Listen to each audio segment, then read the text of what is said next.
नमस्कार बच्चों, मैं हूं आपकी बायोलॉजी मेंटर दिशा पामेचा। हम बात कर रहे थे लास्ट क्लास में हमारे जेनेटिक कोड के बारे में, जहां पर हमने बात करी थी कि जो डीएनए है उसकी कुछ क्या होती है, एबीसीडी होती है। और उस एबीसीडी के अंदर क्या होता है, 4 लेटर्स होते हैं, जिससे कि पूरा डीएनए का क्या लिखा जाता है, सेंटेंस लिखा जाता है। मतलब डीएनए की पूरी सीक्वेंस लिखी जाती है। ठीक है, बात समझ में आ गई। उसके बाद जो डीएनए है वो क्या बनाता है, डीएनए आरएनए बनाता है। और आरएनए क्या बनाता है, आरएनए हमारा प्रोटीन बनाता है। इतनी बात समझ आ गई हमारे को। तो हमने यहाँ पर क्या पढ़ा था कि हमारा जो डीएनए है वो अंडरगो करता है क्या, ट्रांसक्रिप्शन। और क्या बनाता है, आरएनए बनाता है। और आरएनए अंडरगो करता है ट्रांसलेशन, और साथ ही में क्या बनाता है, प्रोटीन बनाता है। बात समझ में आ रही है। यही पढ़ा था हमने कि ट्रांसक्रिप्शन से हमारा क्या बन के जाता है, आरएनए बन के जाता है, और ट्रांसलेशन से हमारा प्रोटीन बनकर जाता है। इतनी बात समझ में आ गई। तो हमारे पास यहां पर हमें समझ आया जेनेटिक कोड से कि यहां पर क्या है, यहां पर कोई सीक्वेंस है। यहां पर क्या है, कोई सीक्वेंस है। किसकी बनी हुई है, ATGC कुछ इन न्यूक्लियोटाइड्स के कॉम्बिनेशन से बनी हुई है, राइट। जिसको क्या किया जा रहा है, रीड किया जा रहा है, और उससे क्या बनाया जा रहा है, एक आरएनए बनाया जा रहा है, जो कि यहां पर जेनेटिक इंफॉर्मेशन का क्या है, ट्रांसफर है। क्या है, ट्रांसफर है। तो यहां पर जो आरएनए की एबीसीडी है वो थोड़ी सी क्या हो गई थी, चेंज हो गई थी। तो यहां पर जो आरएनए बना वो क्या बना था हमारे पास, किस किस से बना था, एबीसीडी में एक लेटर चेंज हो जाता है। क्या रहता है हमारे पास में, ए और जीसी तो सेम रहते हैं, लेकिन टी की जगह क्या हो जाता है, यू हो जाता है।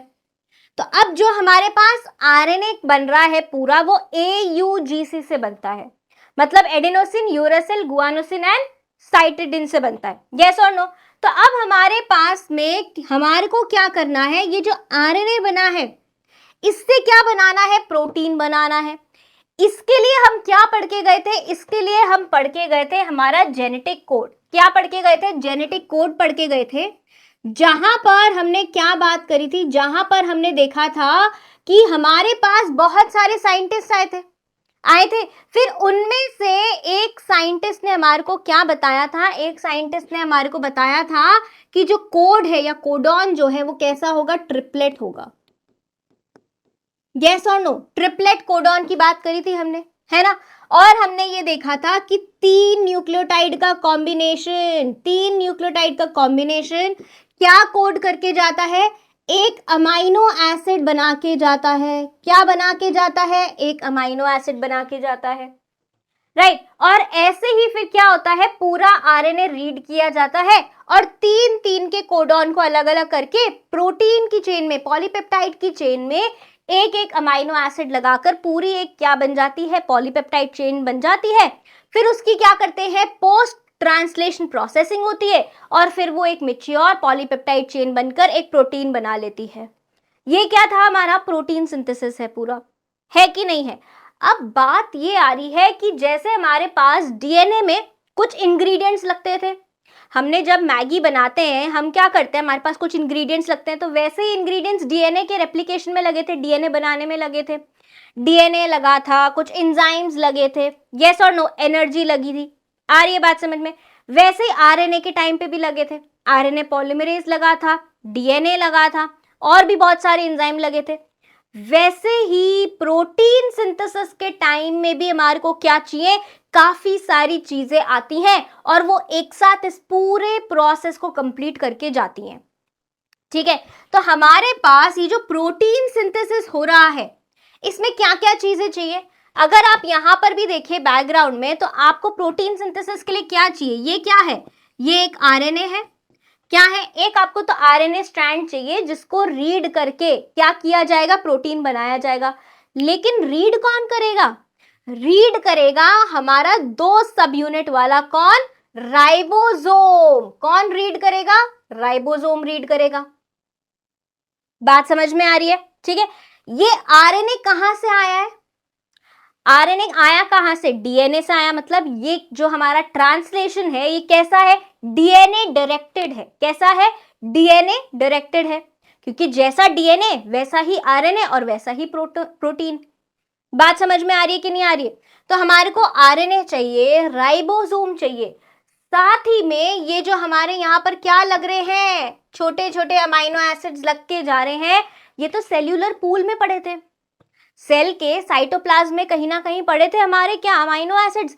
वहां से उठाकर इनको लेकर आना और किसको देकर जाना, राइबोसोम को देकर जाना, ताकि वो कहाँ लगा दे, इस पॉलीपेप्टाइड में ऐड करता जाए। इसके लिए भी हमारे को कोई क्या चाहिए, मॉलिक्यूल चाहिए। चाहिए कि नहीं चाहिए? बिल्कुल चाहिए, ठीक है। साथ ही में यहाँ पर जैसे हमारे क्या हो रहे थे, जब हम हाइड्रोजन बॉन्ड्स बना रहे थे तब हमारे को एनर्जी चाहिए थी, तो वैसे ही हमारे को यहाँ पर क्या चाहिए होगी, एनर्जी चाहिए होगी, कुछ एंजाइम्स भी चाहिए होंगे, है कि नहीं है? तो इन सबको मिलाकर हमारा आरएनए है, हमारा राइबोसोम है, हमारा क्या होगा, कुछ एंजाइम होएगा जो कि दो अमाइनो एसिड के बीच में क्या बनाएगा, एक बॉन्ड बनाएगा। इन सारे चीजों को मिलाकर हम क्या करेंगे, हमारा प्रोटीन सिंथेसिस करेंगे। इतनी बात समझ में आ रही है? तो आरएनए के बारे में हम जानते हैं और राइबोसोम के बारे में हम थोड़ा सा ये जानते हैं कि वो क्या करके जाता है, हमारा प्रोटीन सिंथेसिस करके जाता है। लेकिन प्रोटीन सिंथेसिस राइबोसोम तो कर रहा है, लेकिन उससे पहले उसके पास में क्या आने चाहिए, अमाइनो एसिड आने चाहिए। अगर मान लो तुम्हारे को क्या बनाना है, तुम्हारे को एक फूलों की माला बनानी है। क्या बनानी है? तुम्हारे को एक फूलों की माला बनानी है, लेकिन तुम्हारे पास फूल ही नहीं है, फूल वाला फूल ही लेकर नहीं आया, तो क्या तुम उन फ्लावर्स को जोड़ जोड़ के माला बना पाओगे? नहीं बना पाओगे। तो तुम्हारे होने का भी कोई मतलब नहीं है, क्योंकि फूल ही नहीं है। तो राइबोसोम भले ही यहाँ पे प्रेजेंट हो, आरएनए भले ही यहाँ पे प्रेजेंट हो, लेकिन अगर अमाइनो एसिड्स ही नहीं होंगे हमारे पास, या अमाइनो एसिड जहां रखे हैं, बागान से अगर फूल तोड़ के लाने वाला हमारे पास में कौन नहीं है, फूल लाने वाला ही नहीं है, तो फिर क्या अमाइनो एसिड अगर लाने वाला ही नहीं होगा साइटोप्लाज्म में, तो क्या हमारे अमाइनो एसिड की चेन बन पाएगी, पॉलीपेप्टाइड की चेन बन पाएगी? नहीं बन पाएगी। तो सबसे पहले यहाँ पर हमारा एक बहुत इंपॉर्टेंट मॉलिक्यूल कौन है, दैट इज आवर टीआरएनए। अगर आपको याद हो तो हमने जब क्या पढ़ा था, आरएनए पढ़ा था, या फिर जब हमने हमारी फर्स्ट क्लास करी थी इंपॉर्टेंट टर्म्स वाली, तब हमने 3 तरीके के आरएनए पढ़े थे। याद करके बताओ, एमआरएनए, टीआरएनए, आरआरएनए, यस और नो। और हमने ये भी बोला था कि ये तीनों आरएनए एक बहुत बड़ा फंक्शन करते हैं, किसके अंदर, हमारे प्रोटीन सिंथेसिस के अंदर। एमआरएनए तुम देख लो, ये एमआरएनए से ही तो हो रहा है हमारा क्या, एमआरएनए का ही तो ट्रांसलेशन होएगा, तभी तो प्रोटीन बनेगा। बचे दो हमारे आरआरएनए। आरआरएनए तो मुझे याद है कि भाई वो स्ट्रक्चरल और कैटालिटिक एक्टिविटी करके जाता है, मतलब कि उसका यहाँ पर कुछ अमाइनो एसिड्स को जोड़ने में काम होगा। लेकिन ये टीआरएनए क्या करता है, अरे टीआरएनए मतलब ट्रांसफर आरएनए, टीआरएनए मतलब ट्रांसफर आरएनए, मतलब यही वो मॉलिक्यूल है जो सेल्यूलर पूल से अमाइनो एसिड को उठाकर किसको लाकर देता है, हमारे राइबोसोम को लाकर देता है। बात समझ में आ रही है कि नहीं आ रही है? तो सबसे पहले हम जिसके बारे में बात करने वाले हैं वो है हमारा टीआरएनए। क्या है हमारा, दैट इज आवर टीआरएनए, मतलब हमारा ट्रांसफर आरएनए। अब ये जो आरएनए है ये क्या काम कर रहा है, ट्रांसफर का काम कर रहा है। टी से हमारे को इतना तो समझ आ गया, लेकिन क्या ट्रांसफर का काम कर रहा है, सेल्यूलर पूल में से, मतलब कि क्या सेल्यूलर पूल क्या होता है, पहले तो आप यही समझ नहीं पा रहे होगी कि मैम क्या बार बार सेल्यूलर पूल बोल रही हैं। ये हमारा क्या है, एक सेल है, हमारा क्या है, एक सेल है, ठीक है। अब हमारे पास में सेल के अंदर क्या होता है, सेल के अंदर हमारा न्यूक्लियस होता है, सेल के अंदर हमारा क्या होता है, न्यूक्लियस होता है। न्यूक्लियस में हमारा मान लो अगर ये क्या है, डीएनए है, ये क्या है, डीएनए है, और इस डीएनए का क्या हुआ है, ट्रांसक्रिप्शन हुआ है। क्या हुआ है, ट्रांसक्रिप्शन हुआ है। तो इस डीएनए ने क्या बना लिया है, आरएनए बना लिया है। फिर इस आरएनए की क्या हुई, कुछ प्रोसेसिंग हुई और इसने फिर क्या बना लिया, एमआरएनए बना लिया, मैसेंजर आरएनए बना लिया। अब ये मैसेंजर आरएनए न्यूक्लियस से आएगा कहाँ, बाहर। ये हम यूकैरियोट्स का एग्जाम्पल ले रहे हैं, ठीक है। तो न्यूक्लियस से हमारा एमआरएनए कहाँ आएगा, बाहर आएगा, और बाहर यहां पर इस mRNA पर क्या होगा, इस mRNA का ट्रांसलेशन होकर जाएगा। इसी के ऊपर कौन आकर बैठेगा हमारा, इसी के ऊपर हमारा यहां पर ऐसे कौन आके बैठ जाएगा, राइबोसोम आके बैठ जाएगा और क्या बनाता जाएगा, उसको रीड करता जाएगा और क्या बनाता जाएगा, इसका पूरा पॉलीपेप्टाइड चेन बनाता जाएगा। बात समझ आ रही है। अब पॉलीपेप्टाइड चेन अगर ये बना रहा है, क्या बना रहा है, पॉलीपेप्टाइड चेन अगर ये बनाकर जा रहा है तो हमारे पास में ये ऐसे पॉलीपेप्टाइड चेन के अमाइनो एसिड्स लगेंगे, तो कहीं से तो ये अमाइनो एसिड्स लेकर आने पड़ेंगे ना। मतलब यहाँ पर कहीं सेल्यूलर पूल में, साइटोप्लाज्म में क्या पड़ा होगा, अमाइनो एसिड पड़ा होगा। अब इस अमाइनो एसिड को यहाँ से उठाकर किसको देना है, राइबोसोम को देना है। तो कौन देकर जाएगा, ये ट्रांसफर का काम कौन करेगा, हमारा टीआरएनए मॉलिक्यूल करेगा। तो टीआरएनए क्या कर रहा है, ट्रांसफर कर रहा है, किसका, अमाइनो एसिड्स का। किसका कर रहा है ट्रांसफर, अमाइनो एसिड्स का कर रहा है। कहां से कर रहा है, सेल्यूलर पूल से। किसको देकर जा रहा है, राइबोसोम को देकर जा रहा है, ताकि वो क्या बनाए, पॉलीपेप्टाइड चेन बनाए, प्रोटीन सिंथेसिस करे। आई बात समझ के नहीं आई, कितना आसान सा फंक्शन है ना। ठीक है, अब ये जो टीआरएनए है बहुत इंपॉर्टेंट है, तो हमारे को क्या पढ़ना पड़ेगा, इसका स्ट्रक्चर पढ़ना पड़ेगा। एक तरफ तो ये किसको पकड़ के ला रहा है अपने पास में, अमाइनो एसिड को पकड़ के ला रहा है। ठीक है, अब अमाइनो एसिड और अगर टीआरएनए को जुड़ना है तो इस बॉन्डिंग के लिए भी कोई एंजाइम चाहिए होगा, उसके साथ भी ये बाइंड करेगा। और नीचे से ये किसके और के साथ में बाइंड करेगा, ये राइबोसोम के साथ भी बाइंड करेगा। क्यों, क्योंकि इसको राइबोसोम के साथ में भी इंटरेक्शन करना है। साथ ही में ये किसके साथ में बाइंड करेगा, जो हमारा कोडॉन है एमआरएनए के ऊपर, उसके साथ भी बाइंड करेगा। मतलब कि इसको कम से कम 4 बाइंडिंग साइट्स तो चाहिए। इतनी बात समझ में आ गई। तो टीआरएनए के पास में क्या क्या किस किस को बाइंड करना है, इसको बताओ। टीआरएनए को अगर हम इसको यहां से लेकर थोड़ा सा नीचे लिख लें और फिर इसका एक अजम्पशन वाला स्ट्रक्चर बनाए, सोच के देखो तुम कि टीआरएनए को एक तो क्या लेकर आना है भाई, अमाइनो एसिड लेकर आना है ना। तो एक बाइंडिंग साइट किसकी चाहिए, अमाइनो एसिड की चाहिए।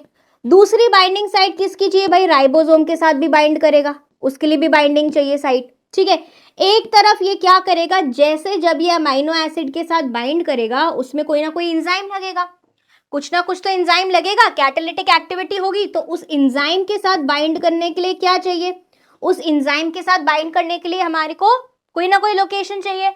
और जो टीआरएनए है वो किसके साथ में और बाइंड करेगा, हमारे एमआरएनए के कोडॉन के साथ में, एमआरएनए के कोडॉन के साथ में भी बाइंड करेगा। मतलब कि कितनी साइड चाहिए, 4 साइड चाहिए। यस और नो। तो आ जाओ इसका स्ट्रक्चर बना के जाते हैं। ठीक है, तो हमारे पास में ये जो हमारा टीआरएनए मॉलिक्यूल है, इसको किसने पोस्टुलेट किया, इसका स्ट्रक्चर पोस्टुलेट किया फ्रांसिस क्रिक ने। किसने, हाँ वही वॉटसन एंड क्रिक वाले, कौन, वही वॉटसन एंड क्रिक वाले फ्रांसिस क्रिक। इन्होंने कहा कि ये जो हमारा टीआरएनए का मॉलिक्यूल है ना, ये कैसा मॉलिक्यूल है, एक अडेप्टर मॉलिक्यूल है। कैसा मॉलिक्यूल है, एक अडेप्टर मॉलिक्यूल है। कभी तुमने फोन चार्ज किया है, कभी तुमने फोन चार्ज किया है, तो फोन का जो आगे का बड़ा हिस्सा होता है जो सॉकेट के अंदर जाता है, उसको हम क्या बोलते हैं, अडेप्टर बोलते हैं। क्यों बोलते हैं अडेप्टर, क्योंकि उसमें 2 या 3 जगह होती है जहां पर चीजें बाइंड कर सकती हैं। एक तो वो खुद जाता है, सॉकेट के अंदर घुस जाता है, सॉकेट से बाइंड करेगा। और पीछे कई बार क्या होता है, या तो एक क्या होता है, पोर्ट होता है जिसमें एक यूएसबी लग सकती है, या कोई ट्यूब आपका वायर लग सकता है, या दूसरा भी होता है, 2 भी पोर्ट्स होते हैं। तो अडेप्टर मॉलिक्यूल मतलब कोई भी ऐसा मॉलिक्यूल जो एक साथ 3-4 जगह चीजों से बाइंड कर सकता है। इसलिए फ्रांसिस क्रिक ने टीआरएनए का काम देखते हुए बोला कि ये क्या है, एक अडेप्टर मॉलिक्यूल है। क्या है ये, अडेप्टर मॉलिक्यूल है। और उन्होंने ये भी बोला कि वो अमाइनो एसिड से भी बाइंड करेगा, राइबोसोम से भी बाइंड करेगा, एमआरएनए के कोडॉन से भी बाइंड करेगा और एंजाइम से भी बाइंड करेगा। बात समझ में आ गई। तो बोला कि जो टीआरएनए है उसके हम स्ट्रक्चर को 2 तरीके का स्ट्रक्चर बता सकते हैं। ठीक है, एक हम बोलेंगे कि भाई जो टीआरएनए है उसका अगर हम सेकेंडरी स्ट्रक्चर देखकर जाते हैं, क्या देखकर जाते हैं, सेकेंडरी स्ट्रक्चर देखकर जाते हैं। तो हमारा ये जो टीआरएनए है ये कैसा लगता है, ये क्लोवर लीफ जैसा लगता है। कैसा लगता है? क्लोवर लीफ जैसा लगता है। क्लोवर लीफ देखी तुमने कभी? क्लोवर लीफ कैसी होती है? क्लोवर लीफ के 4 पत्ते होते हैं ऐसे। तो ऐसा 4 बाइंडिंग साइट्स होती है हमारे किसके पास में? टीआरएनए के पास में। इसलिए इसको क्या बोला? Clover leaf model. और हमारा टीआरएनए का एक हमारा क्या होता है? एक्चुअल स्ट्रक्चर होता है, जो मॉलिक्यूल का स्ट्रक्चर होता है। क्या होता है? Actual structure. उसको हमने क्या बोला? उसको हमने बोला इन्वर्टेड एल, मतलब कि उल्टा एल। अब ये इन्वर्टेड एल कैसा होगा? इन्वर्टेड एल ऐसा होगा, मतलब ये कुछ ऐसा सा होगा, ये आरएनए है, यहां पर एक ऐसा सा लूप होगा और ये ऐसा होगा, मतलब कि उल्टे एल की तरह होगा। क्या होगा? उल्टा एल की तरह होगा। बात समझ में आ गई? तो ये 2 स्ट्रक्चर क्या किए गए थे? ये 2 स्ट्रक्चर हमारे प्रपोज किए गए थे। आ गई बात समझ? तो सबसे पहले हम यहाँ बात करेंगे क्लोवर लीफ मॉडल की, टीआरएनए के। अब क्लोवर लीफ मॉडल में हमारे पास क्या होता है? 4 जगह बनानी है भाई, तो ठीक है, 4 हमारे को इसकी बाइंडिंग साइट बनानी पड़ेगी। क्या बनानी पड़ेगी? 4 बाइंडिंग साइट बनानी पड़ेगी। तो भाई पहले ठीक है, यहाँ से चालू करें।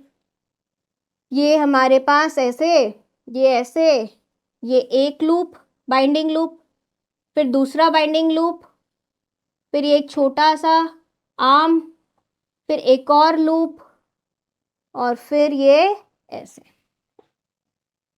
आ रही है बात समझ में? तो ये क्या हो गया? 4 बाइंडिंग साइट्स हो गई, इसलिए सबको हमने क्या बोला? Clover leaf model. क्या बोला? ये तो अभी हमने इतना बड़ा बड़ा बनाया है, लेकिन जब छोटा दिखता है ना, तो ये बिल्कुल ऐसे ऐसा दिखता है, 4 ऐसे, इसलिए इसको क्या बोला? Clover leaf model. बात समझ में आ रही है कि नहीं आ रही है? ठीक है, चलो अब हम क्या करेंगे? इसकी लेबलिंग करेंगे।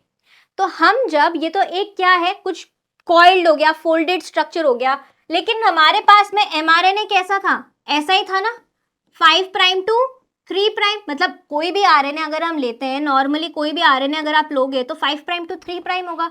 मतलब इसके पास भी क्या होगा? 5 प्राइम टू 3 प्राइम होगा। ऐसा ही होएगा बिल्कुल। यस और नो? यस और नो? बात समझ आ रही है कि नहीं आ रही है? तो इसका ये क्या है? इसका जो ये वाला स्ट्रक्चर है, ये क्या है? बस एक फोल्डेड रीजन है, फोल्डेड स्ट्रक्चर है। ठीक है, अब यहां पर 5 प्राइम के ऊपर हमारे पास हमेशा क्या होगा? जी होगा। 5 प्राइम पे हमेशा हमारे पास में क्या होगा? जी होगा। एंड 3 प्राइम पे जो हमारे पास में यहाँ न्यूक्लियोटाइड्स होंगे ना, वो कैसे होंगे? सी सी ए। और आप इसको रीड भी कैसे करोगे? सी सी ए, क्योंकि हमेशा हम कहां से रीड करते हैं? 5 प्राइम टू, ये ऐसे घूम के यहां से रीड करेंगे, फिर ये ऐसे रीड करेंगे, फिर ये ऐसे रीड करेंगे, यहां से रीड करेंगे, फिर रीड करेंगे, और फिर यूं इसी डायरेक्शन में तो रीड करेंगे। तो कैसे रीड करेंगे? सी सी ए टर्मिनल। क्या बोलेंगे इसको? सी सी ए टर्मिनल। कौन सा टर्मिनल? सी सी ए टर्मिनल। बात समझ में आ गई? और ये जो 3 प्राइम सीसीए टर्मिनल है ना, यहीं पे आपका क्या बाइंड करता है? अमाइनो एसिड बाइंड करता है। यही कौन सी जगह है आपकी? अमाइनो एसिड की बाइंडिंग की जगह है। बाइंड करवा दें यहाँ पर अमाइनो एसिड को। चलो भाई, यहाँ पर एक अमाइनो एसिड हमारा बाइंड करवा देते हैं। ठीक है, तो ये ब्लू जो स्ट्रक्चर आपको यहाँ पर दिख रहा है, ये क्या है आपका? 3 प्राइम पे अमाइनो एसिड है। This is what? This is your amino acid binding site. कौन सी साइड है? Amino acid binding site. बात समझ आ रही है कि नहीं आ रही है? सब एनसीईआरटी का है, सब एनसीईआरटी में दिया हुआ है, बिल्कुल ध्यान से सुनेंगे, क्योंकि क्या होता है, यही मिसिंग हो जाती है हमारी, यही हम भूल जाते हैं, यही हम ध्यान से नहीं सुनते, तो पूरा ट्रांसलेशन हमारे को समझ नहीं आता। ट्रांसलेशन कुछ नहीं है, टुच्चुसा है ट्रांसलेशन, बिल्कुल। कब टुच्चुसा है? जब आप ये ध्यान से पढ़ोगे। आ रही है बात समझ में? तो बिल्कुल गौर से यहाँ पे देखेंगे और सुनेंगे। तो हमारे पास में जो 3 प्राइम एंड है, उसके पास क्या है? अमाइनो एसिड बाइंडिंग साइट है। ठीक है, अब हमारे पास में क्या आया? ये हमारा फर्स्ट लूप आया, ये सेकेंड लूप आया, ये थर्ड एक छोटा सा वेरिएबल लूप है, और ये एक फोर्थ लूप है। तो हमारे पास में ये जो हमारा फर्स्ट लूप है, ये कौन सा लूप है? This is our dihydroxy uridine loop. कौन सा लूप है? ये हमारा डाइहाइड्रोक्सी यूरिडिन लूप है। और ये लूप क्या है? इस लूप का फंक्शन क्या है? This loop binds with an enzyme, जिसको हम बोल रहे हैं अमाइनो एसाइल सिंथेटेज। क्या बोलकर जा रहे हैं? Amino acyl synthetase. ये वो एंजाइम है जो कि आपके अमाइनो एसिड को टीआरएनए से बाइंड करवाएगा। उस एंजाइम से भी तो टीआरएनए को बाइंड करना पड़ेगा। यस और नो जल्दी बोलो। ठीक है, बात समझ में आ रही है? राइट तो इसको हम क्या बोलेंगे, इस लूप को या तो डीएचयू लूप बोलो या फिर बहुत ही सिंपल सा डी लूप बोल दो। लूप नंबर 1 का फंक्शन क्या है? अमाइनो एसाइल सिंथेटेज से बाइंड करना, एंजाइम से बाइंड करना। बात समझ में आई? फिर ये हमारा दूसरा लूप है। ये दूसरा लूप क्या है, इसका नाम बता दियो, तुम्हारे को फंक्शन अपने आप समझ आ जाएगा। Anticodon loop. क्या है ये? Anticodon loop. बात समझ में आ गई? मतलब कि ये किसके ऊपर बाइंड करके जाएगा?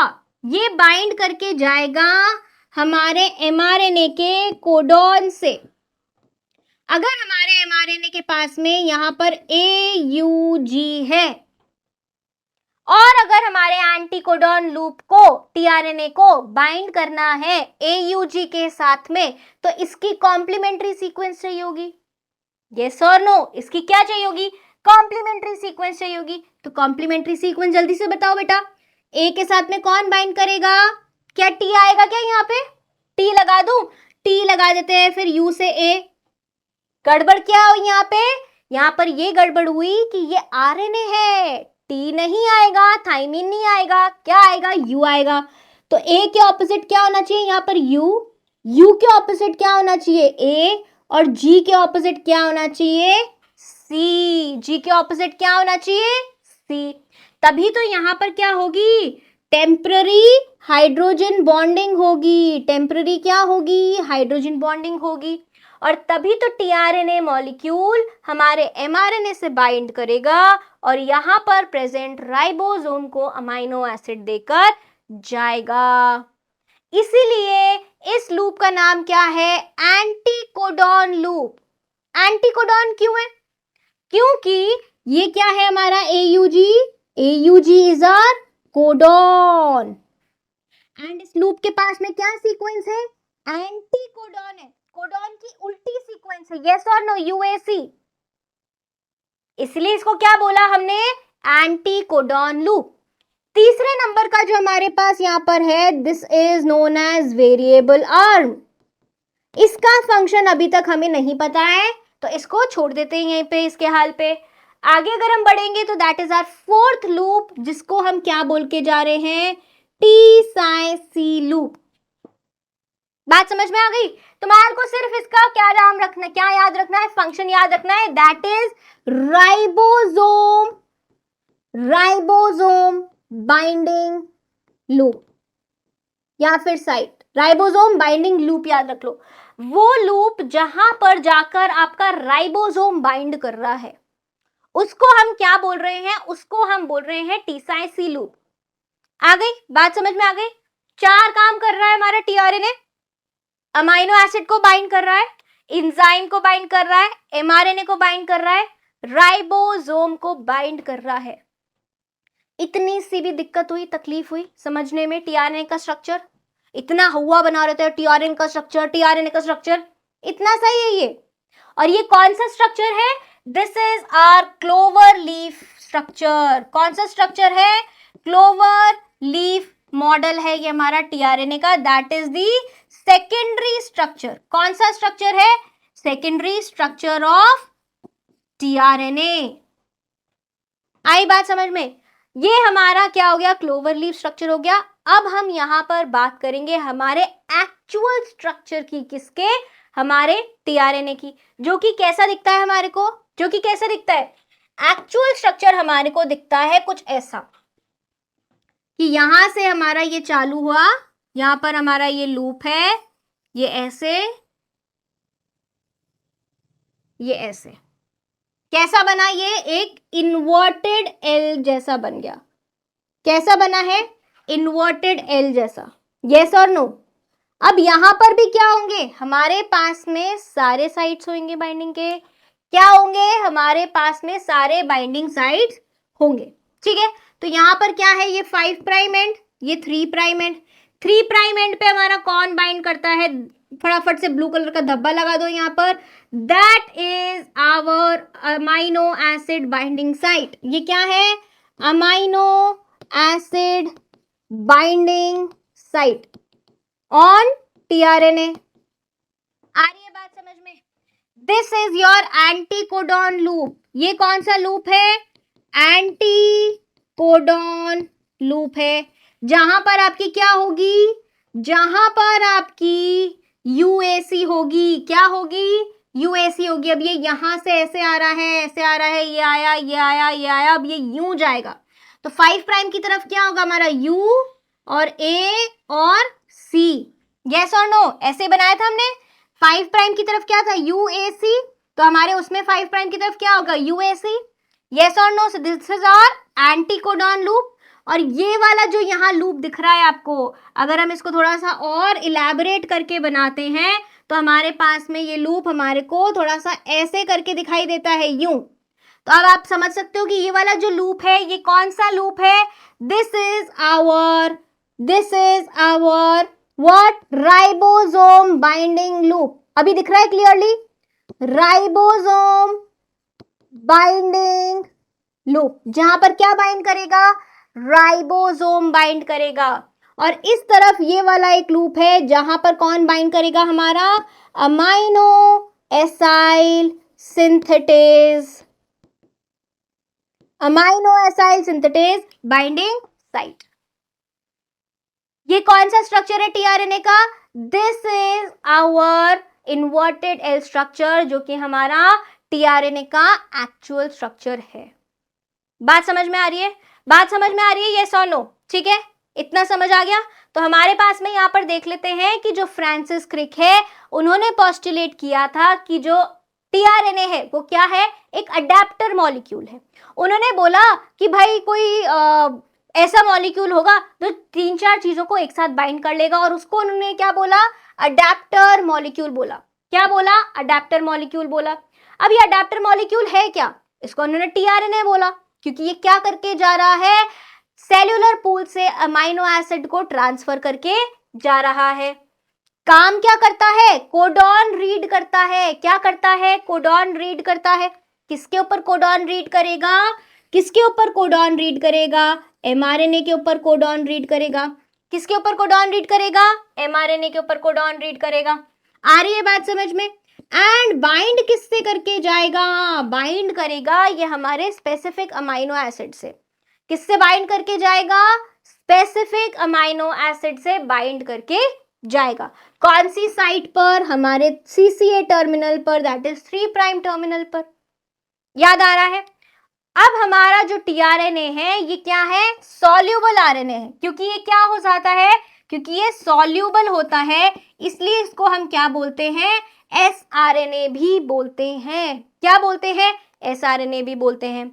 हमारे टीआरएनए के पास में एक एंटीकोडॉन लूप होता है, जिससे वो किससे बाइंड करता है? कोडॉन से बाइंड करता है एमआरएनए पे। इस एंटीकोडॉन के ऊपर क्या, लूप के ऊपर क्या होता है?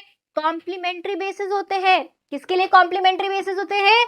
कोड के लिए, कोडॉन के लिए कॉम्प्लीमेंट्री बेसिस होते हैं। और क्या होते हैं वो? 5 प्राइम से 3 प्राइम की डायरेक्शन में यूएसी। यस और no? Right. Amino acid acceptor end होता है, that is the 3 prime end, जहां पे हमारा अमाइनो एसिड जाके बाइंड करता है। और हर टीआरएनए, हर अमाइनो एसिड के लिए क्या होता है? स्पेसिफिक होता है। Specific for each amino acid. बात समझ में आ रही है? अब हमारे पास में जो टीआरएनए सबसे पहले जाकर लगेगा, जो ट्रांसलेशन को, प्रोटीन बनने के प्रोसेस को शुरू करके जाएगा, उसको हम क्या बोलेंगे? Initiator tRNA. क्या बोलेंगे? Initiator tRNA. अब प्रोकैरियोट्स जो है हमारे पास में, क्या है? प्रोकैरियोट्स जो है उनमें ये इनिशिएटर टीआरएनए क्या लेकर जाएगा? Formyl methionine. और अगर हम यहाँ पर बात करें यूकैरियोट्स की, तो वो क्या लेकर जाएगा? मेथियोनिन लेकर जाएगा। क्या लेकर जाएगा? मेथियोनिन लेकर जाएगा। आ रही है बात समझ में? कोई भी टीआरएनए स्टॉप कोडॉन के लिए नहीं होते हैं। और ये मैम, ये स्टॉप कोडॉन क्या होता है? अगर आपको याद हो, जब हम क्या कर रहे थे, ट्रांसक्रिप्शन पढ़ रहे थे, तो हमने लास्ट में कौन सा रीजन पढ़ा था, हमने 3 रीजन पढ़े थे। स्ट्रक्चरल यूनिट में हमने 3 रीजन की बात करी थी, promoter, structural unit and termination. बात समझ में आ रही है? टर्मिनेटर भी हमने पढ़ा था। तो ये जो टर्मिनेटर है ना, वो क्या करता था, ट्रांसक्रिप्शन को एंड कर देता था। वहां पर आके हमारा क्या, आरएनए पॉलीमरेज और एमआरएनए डिसोसिएट हो जाता था। बात समझ आ रही है कि नहीं आ रही है? वैसे ही हमारे पास एमआरएनए में एक कोडॉन होता है। क्या होता है? कोडॉन होता है। जेनेटिक कोड में हमने पढ़े थे, 3 कोडॉन्स थे हमारे पास में। कौन से? उए, उएजी एंड उजीए। ये तीनों क्या है? स्टॉप कोडॉन्स है। और इन तीनों कोडॉन्स के लिए हमारे पास में क्या नहीं है? कोई टीआरएनए नहीं है। मतलब कि इन कोडॉन्स पर आते ही कोई भी अमीनो एसिड नहीं आएगा और जो आपका ट्रांसलेशन चल रहा है वो स्टॉप हो जाएगा, टर्मिनेट हो जाएगा, राइबोसोम टूटकर बिखर के अलग हो जाएंगे, पॉलीपेप्टाइड चेन भी फ्री हो जाएगी। बात समझ में आ रही है? टीआरएनए के सेकेंडरी स्ट्रक्चर कैसा है? क्लोवर लीफ लाइक मॉडल है। एंड जो एक्चुअल स्ट्रक्चर है वो क्या है? कॉम्पैक्ट छोटू मॉलिक्यूल है। कैसा? इन्वर्टेड एल जैसा। राइट? तो ये क्या है? डायग्राम है आपका। 5 प्राइम पे आपने देखा यहाँ पर जी लगा हुआ है। राइट? फिर क्या है? फर्स्ट लूप, जिसको हमने डी लूप बोला, जो कि इंजाइम से बाइंड करता है अमाइनो एसाइल सिंथेटेज से। राइट? जो कि क्या करवाता है, हमारे सीसीए टर्मिनल को, 3 प्राइम टर्मिनल को अमाइनो एसिड से बाइंड करवाता है। एंटीकोडॉन स्टेम, जहां पर क्या है हमारे पास में बेसिस है complementary for binding to the codon, V loop है, वेरिएबल लूप है, फंक्शन नहीं पता है अभी तक। और उसके बाद में हमारे पास में यहाँ पर क्या है? टी स्टेम है, that is T psi C stem, जो कि क्या करता है? राइबोसोम बाइंडिंग लूप है, राइबोसोम बाइंडिंग लूप है। तो ये कौन सा स्ट्रक्चर हो गया? क्लोवर लीफ मॉडल स्ट्रक्चर हो गया। और वो कौन सा है? इन्वर्टेड एल वाला स्ट्रक्चर है हमारा, that is the actual structure of tRNA. इतनी बात समझ आ रही है कि नहीं आ रही है? यस और नो? ठीक है, चलो। तो अब हमारे पास में जो हमारा सबसे इंपॉर्टेंट मॉलिक्यूल है, दैट इज आवर टीआरएनए, वो क्या हो चुका है? खत्म हो चुका है। We have done this. ठीक है, अब हमारा आता है कि अब हमारे को ट्रांसलेशन स्टार्ट करना है। क्या करना है? ट्रांसलेशन स्टार्ट करना है। एमआरएनए के बारे में हम पढ़ चुके हैं। ठीक है, हम टीआरएनए के बारे में पढ़ चुके हैं। अब हमारे को यहाँ पर बात करनी है राइबोसोम के बारे में, आरआरएनए के बारे में। तो करें उनके बारे में बात। आ जाओ। तो हमारे पास में ये जो एमआरएनए है, ये क्या लेके आता है? ये 4 न्यूक्लियोटाइड से बनी हुई हमारी एमआरएनए चेन लेकर आता है। और कौन से हैं ये 4 nucleotides? Guanine, uracil, adenine and cytosine. कौन कौन से हैं? Guanine, uracil, adenine and cytosine. और इन्हीं को ही रीड करके हमारा राइबोसोम क्या बनाता है? हमारी पॉलीपेप्टाइड चेन बनाता है। अब इनके कैसे कॉम्बिनेशंस बनते हैं? ट्रिपलेट के कॉम्बिनेशंस बनते हैं। कैसे कॉम्बिनेशंस बनते हैं? ट्रिपलेट के कॉम्बिनेशंस बनते हैं। And triplet codon codes for 1 amino acid. ये हम कहाँ पढ़ के आए थे? ये हम जेनेटिक कोड में पढ़ के आए थे। कहाँ पढ़ के आए थे? जेनेटिक कोड में पढ़ के आए थे। बात समझ में आ गई? इतनी बात समझ में आ गई। अब हमारे को क्या करना है? अब हमारे को देखना है कि भाई एमआरएनए तो हमारे पास में है, टीआरएनए हमने बना लिया, लेकिन हमारे को क्या करना है? ट्रांसलेशन स्टार्ट करना है। तो सबसे पहले अगर हमारे को ट्रांसलेशन स्टार्ट करना है तो हमारे को क्या करवाना पड़ेगा? राइबोसोम लेकर आना पड़ेगा। और राइबोसोम को लेकर आना है तो मतलब राइबोसोम के बारे में पढ़ना पड़ेगा, क्योंकि बिना राइबोसोम के तो क्या नहीं होगा? ट्रांसलेशन तो नहीं हो सकता। बात समझ में आ रही है कि नहीं आ रही है? तो राइबोसोम अलग से एक और क्या है? इंपॉर्टेंट मॉलिक्यूल है। तो आ जाओ राइबोसोम के बारे में बात कर लें। यहां अब हम बात करने वाली हैं राइबोसोम। ठीक है, तो अब यहां पर ये राइबोसोम है क्या? ये राइबोसोम एक मॉलिक्यूल है। क्या है? एक मॉलिक्यूल है। काम क्या है इसका? कुछ ना कुछ तो काम होगा। तो इसका काम है प्रोटीन बनाना। क्या करना? प्रोटीन सिंथेसिस करना, प्रोटीन बनाना। इसलिए इसको क्या बोला जाता है? इसको बोला जाता है प्रोटीन फैक्ट्री। क्या बोला जाता है? Protein factory. और ये प्रोटीन कहाँ बन रहा है? सेल के अंदर बन रहा है। तो इसको क्या बोला जाता है? Cellular protein factory. क्या बोला जाता है? Cellular protein factory. राइबोसोम किसमें पार्टिसिपेट करता है? ट्रांसलेशन में पार्टिसिपेट करता है। और ये ट्रांसलेशन खुद कहाँ होता है? रेप्लिकेशन होता था न्यूक्लियस के अंदर, है कि नहीं है? यूकैरियोट्स में रेप्लिकेशन और ट्रांसक्रिप्शन की बात करें तो न्यूक्लियस के अंदर होता था, क्योंकि यूकैरियोट्स में एक प्रॉपर मेम्ब्रेन बाउंड न्यूक्लियस होता था। और यही अगर बात करें प्रोकैरियोट्स की, तो वहां पर न्यूक्लियस और साइटोप्लाज्म का कोई डिफरेंशिएशन नहीं है, तो साइटोप्लाज्म में ही होता था। लेकिन अगर हम ट्रांसलेशन की बात करें तो वो प्रोकैरियोट्स में भी साइटोप्लाज्म में होता है एंड यूकैरियोट्स में भी साइटोप्लाज्म में होता है। यूकैरियोट्स में भी साइटोप्लाज्म पे ही होता है। बात समझ में आ गई? इतनी बात समझ में आ गई? फिर से आते हैं हम हमारे राइबोसोम के ऊपर। तो ये जो हमारा राइबोसोम है, ये जो हमारा क्या है? राइबोसोम है। ये किस किस से बना हुआ है? ये बना हुआ है प्रोटीन से। किससे बना हुआ है? ये बना हुआ है प्रोटीन से, और साथ ही में ये बना हुआ है आरआरएनए से। कौन था आरआरएनए हमारा? Ribosomal RNA. कौन था आरआरएनए? राइबोसोमल आरएनए आ गया हमारा, राइट। अब ये जो राइबोसोमल आरएनए है, इसके दो काम थे, याद है आपको? एक था स्ट्रक्चरल काम, एक क्या था? स्ट्रक्चरल काम था, और दूसरा क्या था हमारा? दूसरा था हमारा कैटालिटिक काम। मतलब कोई ना कोई हमारी रिएक्शन को ये क्या करके जाएगा? कैरी ऑन करके जाएगा। इतनी बात समझ आ रही है कि नहीं आ रही है? तो हमारे पास आरआरएनए का एक जो स्ट्रक्चरल काम था वो ये था कि वो राइबोसोम का स्ट्रक्चर बनाने में मदद करेगा। आ रही है बात समझ में? और प्रोटीन्स भी उसके साथ में उसकी मदद करेंगे। इसलिए जो हमारा राइबोसोम है उसको हम और क्या बोलते हैं? उसको हम बोलते हैं राइबो न्यूक्लियो प्रोटीन। क्या बोलते हैं? Ribo nucleo protein. एक तो ये आरआरएनए से बन के जा रहा है तो उसका राइबो न्यूक्लियो, और प्रोटीन से भी बन के जा रहा है तो ये क्या है? Ribo nucleo protein. बात समझ में आ गई? इतनी बात समझ में आ गई? तो अब ये जो राइबोसोम है इसके भी स्ट्रक्चर है। ये प्रोकैरियोट्स में भी मिलता है, ये यूकैरियोट्स में भी मिलता है, क्योंकि भाई प्रोकैरियोट्स को बैक्टीरिया को भी प्रोटीन बनाने होते हैं, यूकैरियोट्स को भी प्रोटीन बनाने होते हैं। बात समझ आ रही है कि नहीं आ रही? जल्दी से बोलो। तो अब हमारे पास में हमें ये पता है कि प्रोकैरियोट्स उतने एडवांस नहीं है जितने की कौन है? जितने की यूकैरियोट्स हैं।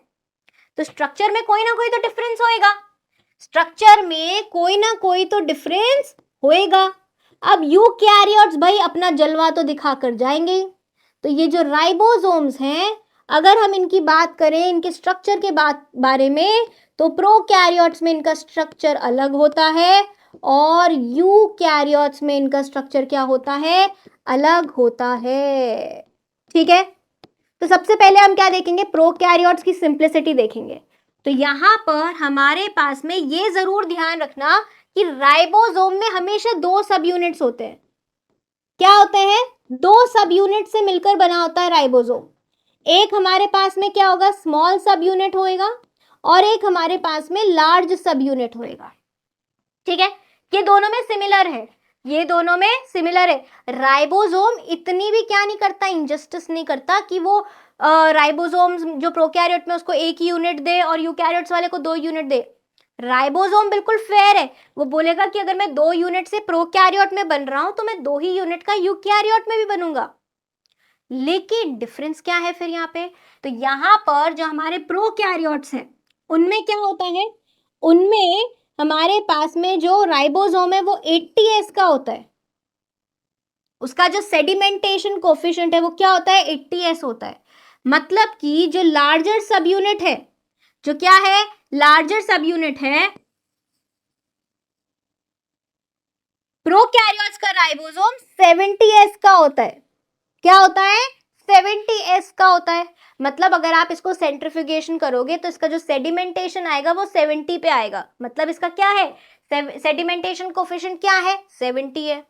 अब अगर हम इसकी बात करें कि भाई ये तो पूरा का पूरा राइबोसोम सेटल हो रहा है, लेकिन यहाँ पर थोड़ा अभी क्या है, डिफरेंस है। अगर हम लार्ज सब यूनिट की बात करें और लार्ज सब यूनिट को अगर हम क्या करते हैं, सेंट्रीफ्यूगेशन करते हैं उसकी, तो ये सेटल होता है 50s की सेडिमेंटेशन कोफिशिएंट पे। और अगर हम यहाँ पर बात करें हमारे किसकी, हमारे यहाँ पर बात करें अगर हम स्मॉलर सब यूनिट की, तो यहाँ पर हमारे पास में क्या है, 30s का हमारे को सेडिमेंटेशन दिखता है। अब आप कहोगे कि मैम आपकी क्या मैथ्स खराब है, आपने मैथ्स नहीं पढ़ी कि आप भाई 50 और 30s को प्लस करके आप 70s लिख रहे हो। तो वेट, यहाँ पर क्या है, एक ट्विस्ट है। तो ये जो सेडिमेंटेशन कोफिशिएंट है ना, ये एडिटिव नहीं होते, मतलब कि इन दोनों को ऐड कर दो, मतलब 50 + 30 कर दो तो 80 ऐसे आ जाएगा, नहीं। अगर आपने लार्ज सब यूनिट को लिया और आपने घुमाया तो उस कहाँ जाके सेटल होगा, 50s पे। अगर आपने स्मॉल सब यूनिट लिया तो क्या होगा, स्मॉल सब यूनिट अगर आपने लिया तो वो जाके सेटल होएगा 38s पे। बात समझ में आ रही है कि नहीं आ रही है, यस और नो, राइट। तो ये था हमारा प्रोकैरियोट्स का। इसके बाद अगर हम यहाँ पर बात करते हैं, इसके बाद अगर हम यहाँ बात करें यूकैरियोट्स की, यूकैरियोट्स में हमारे पास होता है 80s का। बात करें लार्जर सब यूनिट की, तो लार्जर सब यूनिट का जो कोफिशिएंट है सेडिमेंटेशन, दैट इज 60s। और अगर हम स्मॉलर सब यूनिट की बात करते हैं तो हमारे पास आता है 40s। अब देख लो यहाँ पर 60 + 40 क्या हो रहा है, 100 हो रहा है। लेकिन टोटल राइबोसोम के यूकैरियोट का, जो यूकैरियोट का राइबोसोम है उसका सेडिमेंटेशन कोफिशिएंट क्या आ रहा है, 80s ही आ रहा है। बात समझ में आ रही है, इतनी बात समझ में आ रही है, ठीक है। अब हमारे पास में ये जो लार्ज सब यूनिट्स हैं, क्या है, ये जो लार्ज सब यूनिट्स हैं, इनके पास में ही हमारा क्या होता है, इनके पास में ही हमारा कैटालिटिक आरआरएनए होता है। क्या होता है, कैटालिटिक आरआरएनए होता है, दैट इज कैटालिटिक आरएनए। कौन सा, आरआरएनए, ठीक है, जो कि कैसा काम करके जाता है, एक एंजाइम की तरह काम करके जाता है।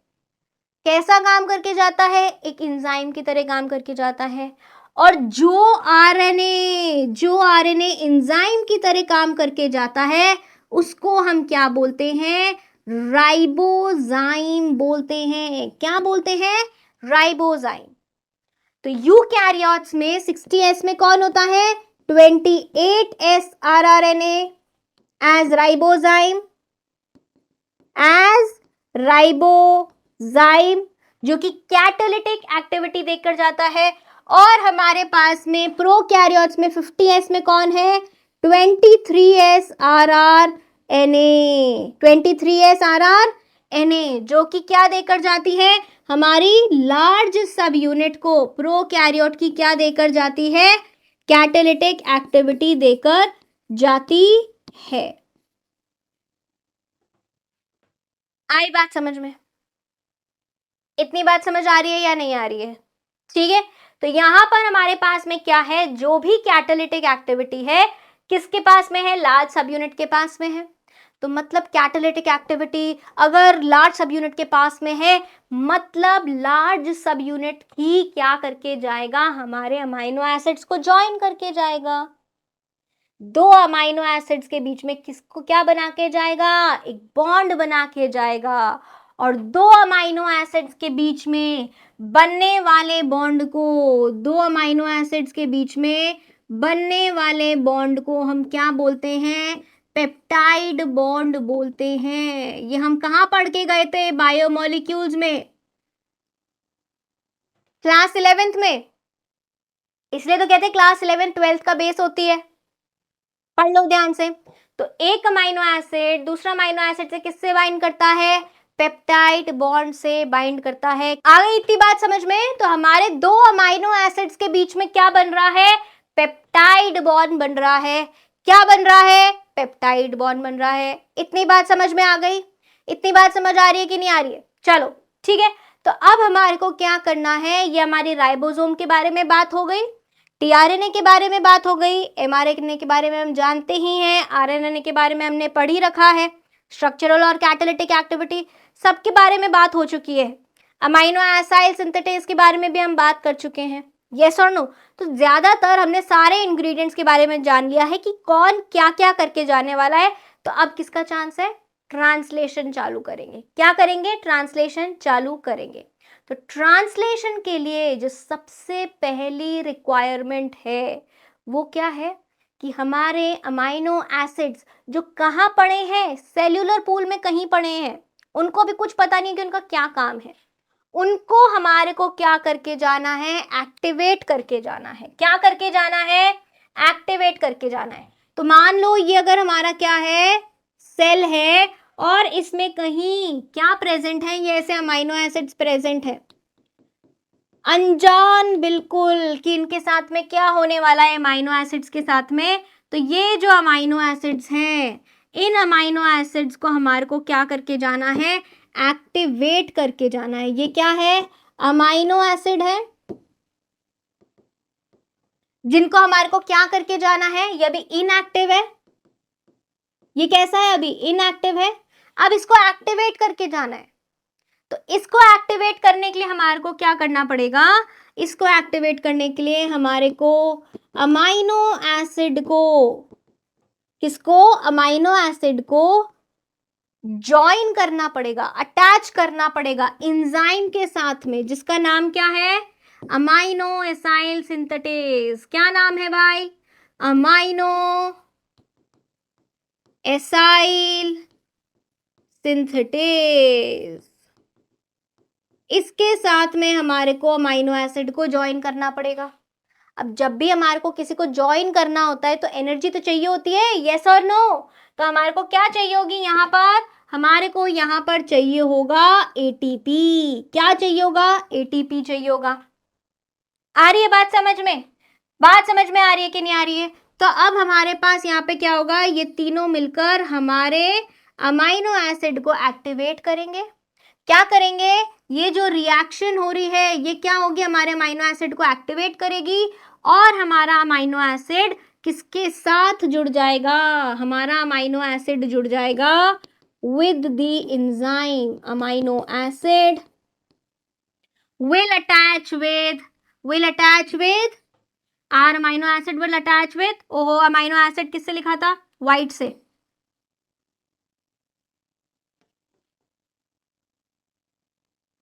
Here is our amino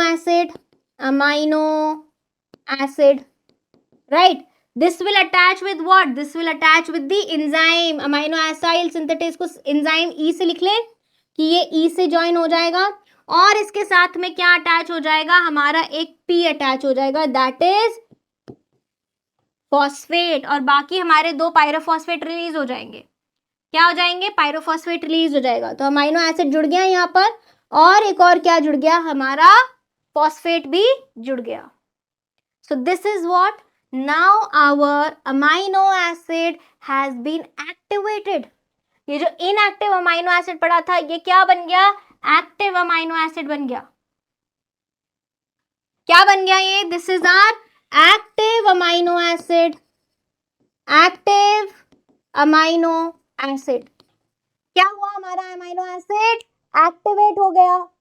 now अभी एक्टिवेट हो गया है, अपनी नींद से जग गया है। अब इसको जाकर हमारे को किसके साथ जोड़ना है? टीआरएनए के साथ जोड़ना है। आ रही बात समझ की नहीं आ रही है? यस और नो? अब हमारे को क्या करना है? टीआरएनए भी तो सो रहा है ना। अगर तुम सो रहे हो तो तुम्हारे पास में तुम्हारा दोस्त भी तो सो रहा है, यस और नो? बात समझ में आ रही है? अमाइनो एसिड और टीआरएनए अभी क्या है? फ्रेंड्स है, दोनों क्या है? दोस्त हैं। अब अमाइनो एसिड जग गया तो टीआरएनए को भी जगाना पड़ेगा। बात समझ में आ रही है? अब हम क्या करेंगे?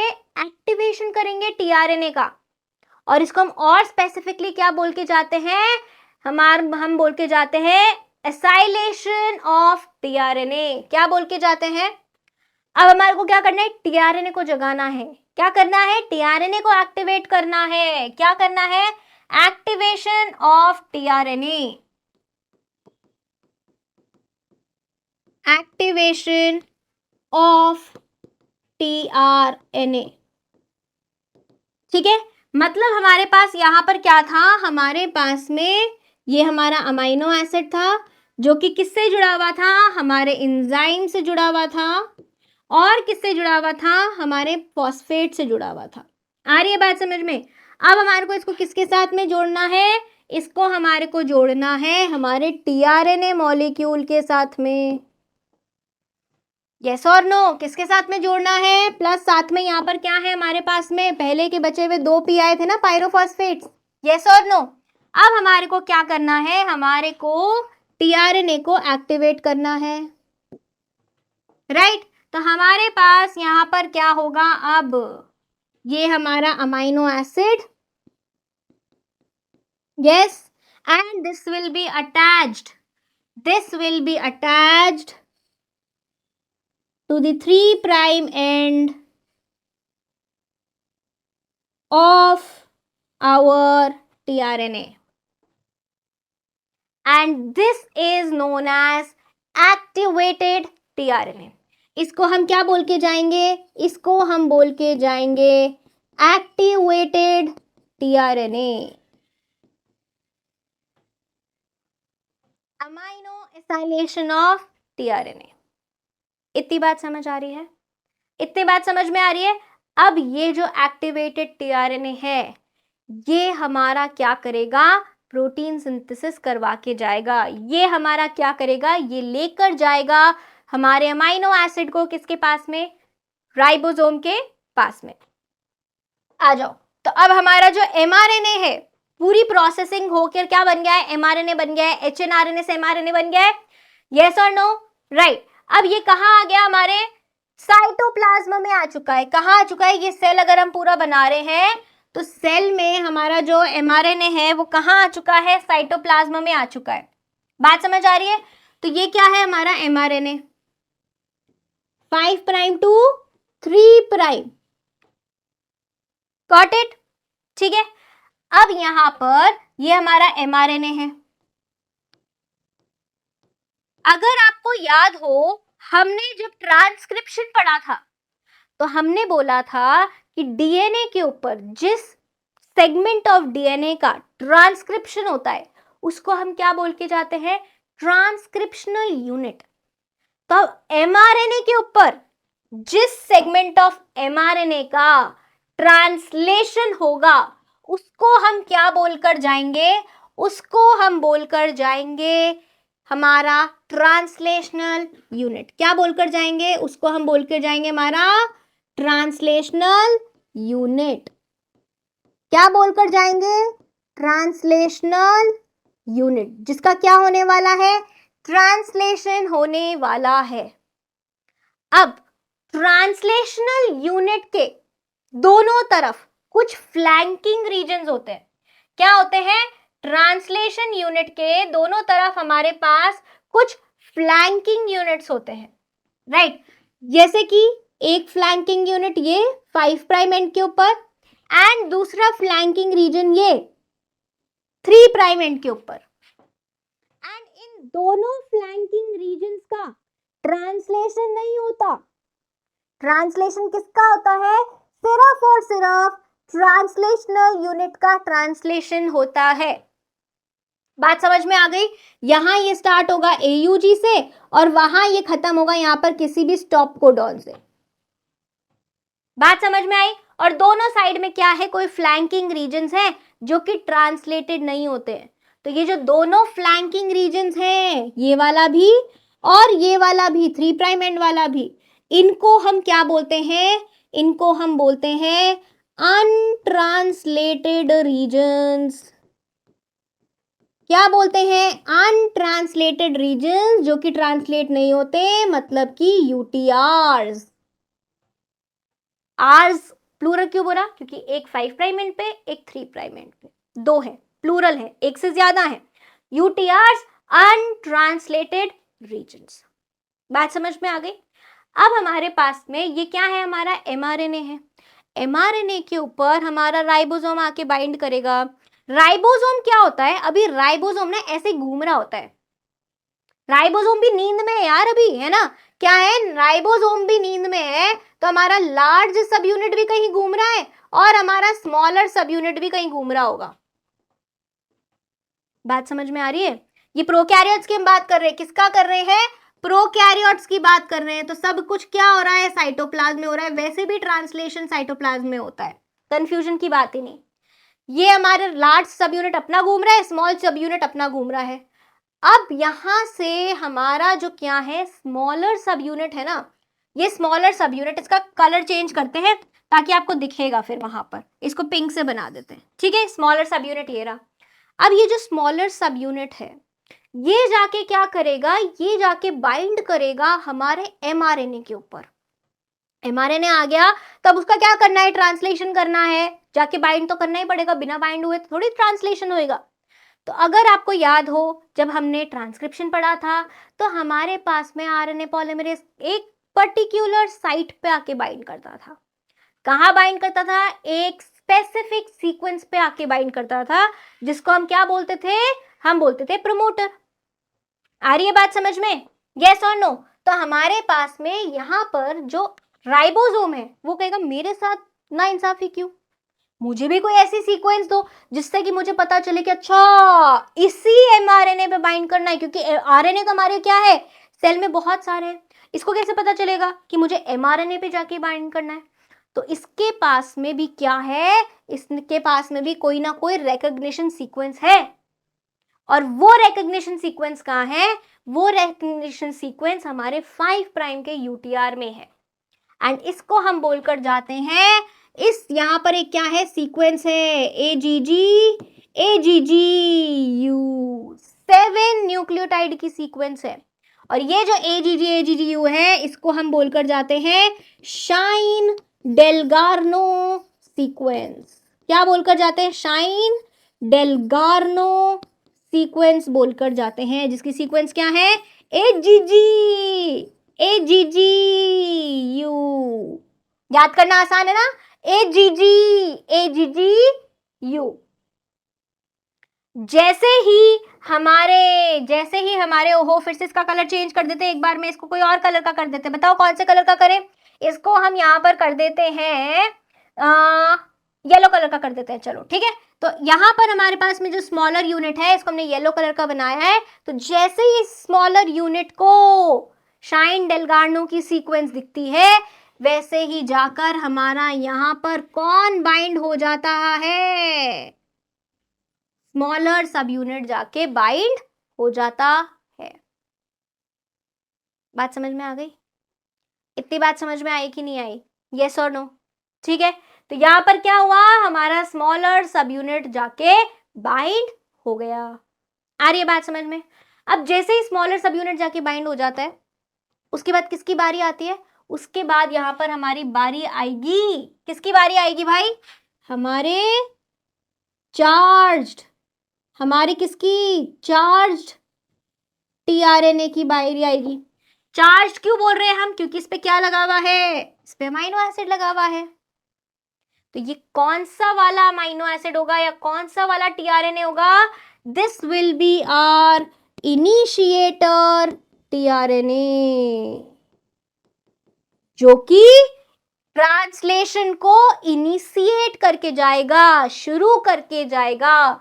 और सबसे पहली सीक्वेंस दैट इज AUG पर आकर आके क्या बाइंड करेगा, जैसे ही राइबोसोम यहां से आगे बाइंड करके आगे बढ़ेगा, राइबोसोमल सब यूनिट यहां पर आके बाइंड करेगा, तो यहां पर किसको कोड करेगा, AUG को कोड करेगा, AUG को रीड करेगा और किसको बुला लेगा, किसकी उसके साथ में बाइंडिंग कैपेसिटी होगी, बाइंडिंग अफिनिटी किसकी होगी, इनिशिएटर आरएनए की, जिसके ऊपर यहाँ पर क्या लगा होगा, एफ मेथियोनिन लगा होगा। एफ मेथियोनिन क्यों, क्योंकि प्रोकैरियोट्स है, यस और नो, कौन है, प्रोकैरियोट्स है, ठीक है। तो जाकर कहाँ बाइंड कर जाएगा, ये हमारे इसके साथ में बाइंड कर जाएगा, स्मॉलर सब यूनिट के साथ में बाइंड कर जाएगा। आ जाओ बाइंड करा देते हैं, ये रहा हमारा टीआरएनए, और टीआरएनए को हम ऐसे इन्वर्टेड एल का स्ट्रक्चर बना देते हैं।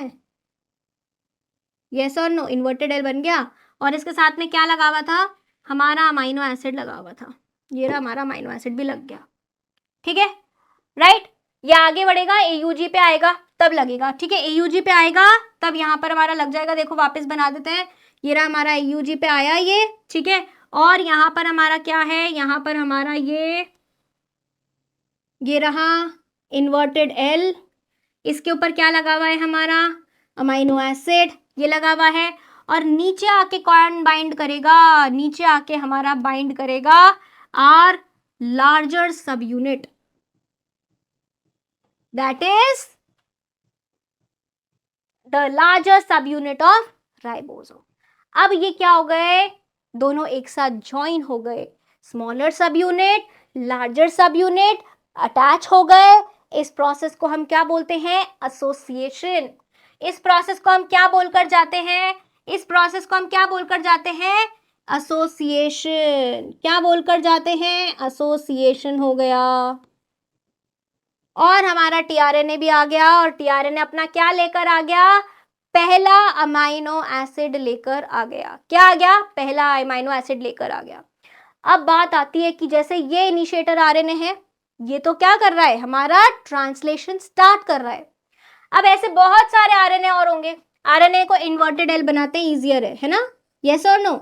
ये लो इन्वर्टेड एल वाला ये भी है, ऐसे बहुत सारे होंगे, यस और नो। ऐसे क्या होंगे, बहुत सारे होंगे जो कि वेट कर रहे होंगे।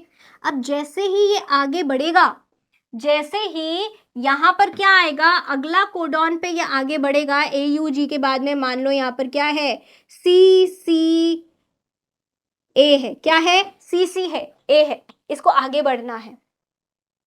नया क्या आएगा, नया यहाँ से कोई भी क्या आएगा, चार्ज्ड टीआरएनए आएगा। चार्ज क्या आएगा, टीआरएनए आएगा, जिसके ऊपर अमाइनो एसिड लगा हुआ है, और वो जाकर उसको वहां पर लगना पड़ेगा, अमाइनो एसिड देना पड़ेगा।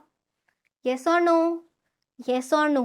तो अब ये सब कैसे हो रहा है कि ये आगे बढ़ रहा है, टीआरएनए आ रहा है, फिर 2 अमाइनो एसिड ट्रांसफर हो रहे हैं, कौन किसको अमाइनो एसिड दे रहा है, राइबोसोम इसमें कैसे इन्वॉल्व्ड है, कुछ तो क्या है, झोल है यहाँ पे। तो अब हम बात करेंगे यहाँ पर राइबोसोम के सब यूनिट्स के बारे में, और स्पेशली राइबोसोम के लार्जर सब यूनिट के बारे में। तो हमारे पास में जो लार्जर सब यूनिट है, क्या है, जो लार्जर सब यूनिट है उसके पास में 2 साइट्स हैं। क्या है, 2 साइट्स हैं। तो हमारे पास में जो हमारा क्या है, लार्जर सब यूनिट, देखो ये हमारे पास में ये लार्जर सब यूनिट है, इसके पास में हमारे पास 2 साइट्स हैं, ठीक है। एक है हमारे पास में P साइट और एक है हमारे पास में A साइट। इस A साइट के ऊपर तो कौन आके बैठता है, हमारा जो बाहर से नया टीआरएनए आता है ना, वो आके बैठता है, जो कि कौन क्या लेकर आता है, जो कि हमारा अमाइनो एसिड लेकर आता है। और P साइट के ऊपर जो क्या कर रहा है, जो कि कैरी कर रखा है ऑलरेडी हमारा क्या, हमारा पहले वाला टीआरएनए, हमारा पहले वाला टीआरएनए वो किस पे बैठा है, P साइट पर। किस पे बैठा है भाई, P साइट पे बैठा है।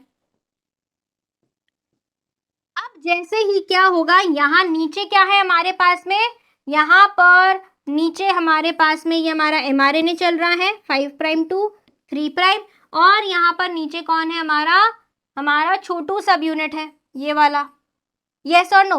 अब जैसे ही ये आगे बढ़ेंगे तो ये वाला जो टीआरएनए है जो P पर बैठा है, जो क्या करेगा, P पर बैठा है, वो आ जाएगा इस साइट पर, वो आ जाएगा क्या, वो अपना निकल जाएगा बाहर, और बाहर निकलने की साइट को हम क्या बोलते हैं, एग्जिट साइट।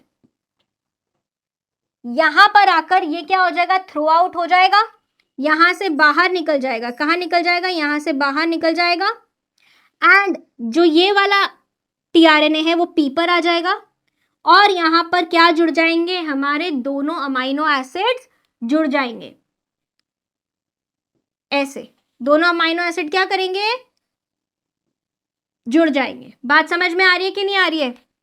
ये एक अमाइनो एसिड, ये क्या है हमारा एक अमाइनो एसिड, ये दूसरा अमाइनो एसिड, और ये दोनों जुड़ गए, पेप्टाइड बॉन्ड से जुड़ गए, और ये नया हमारे पास में कौन आ गया, टीआरएनए आ गया।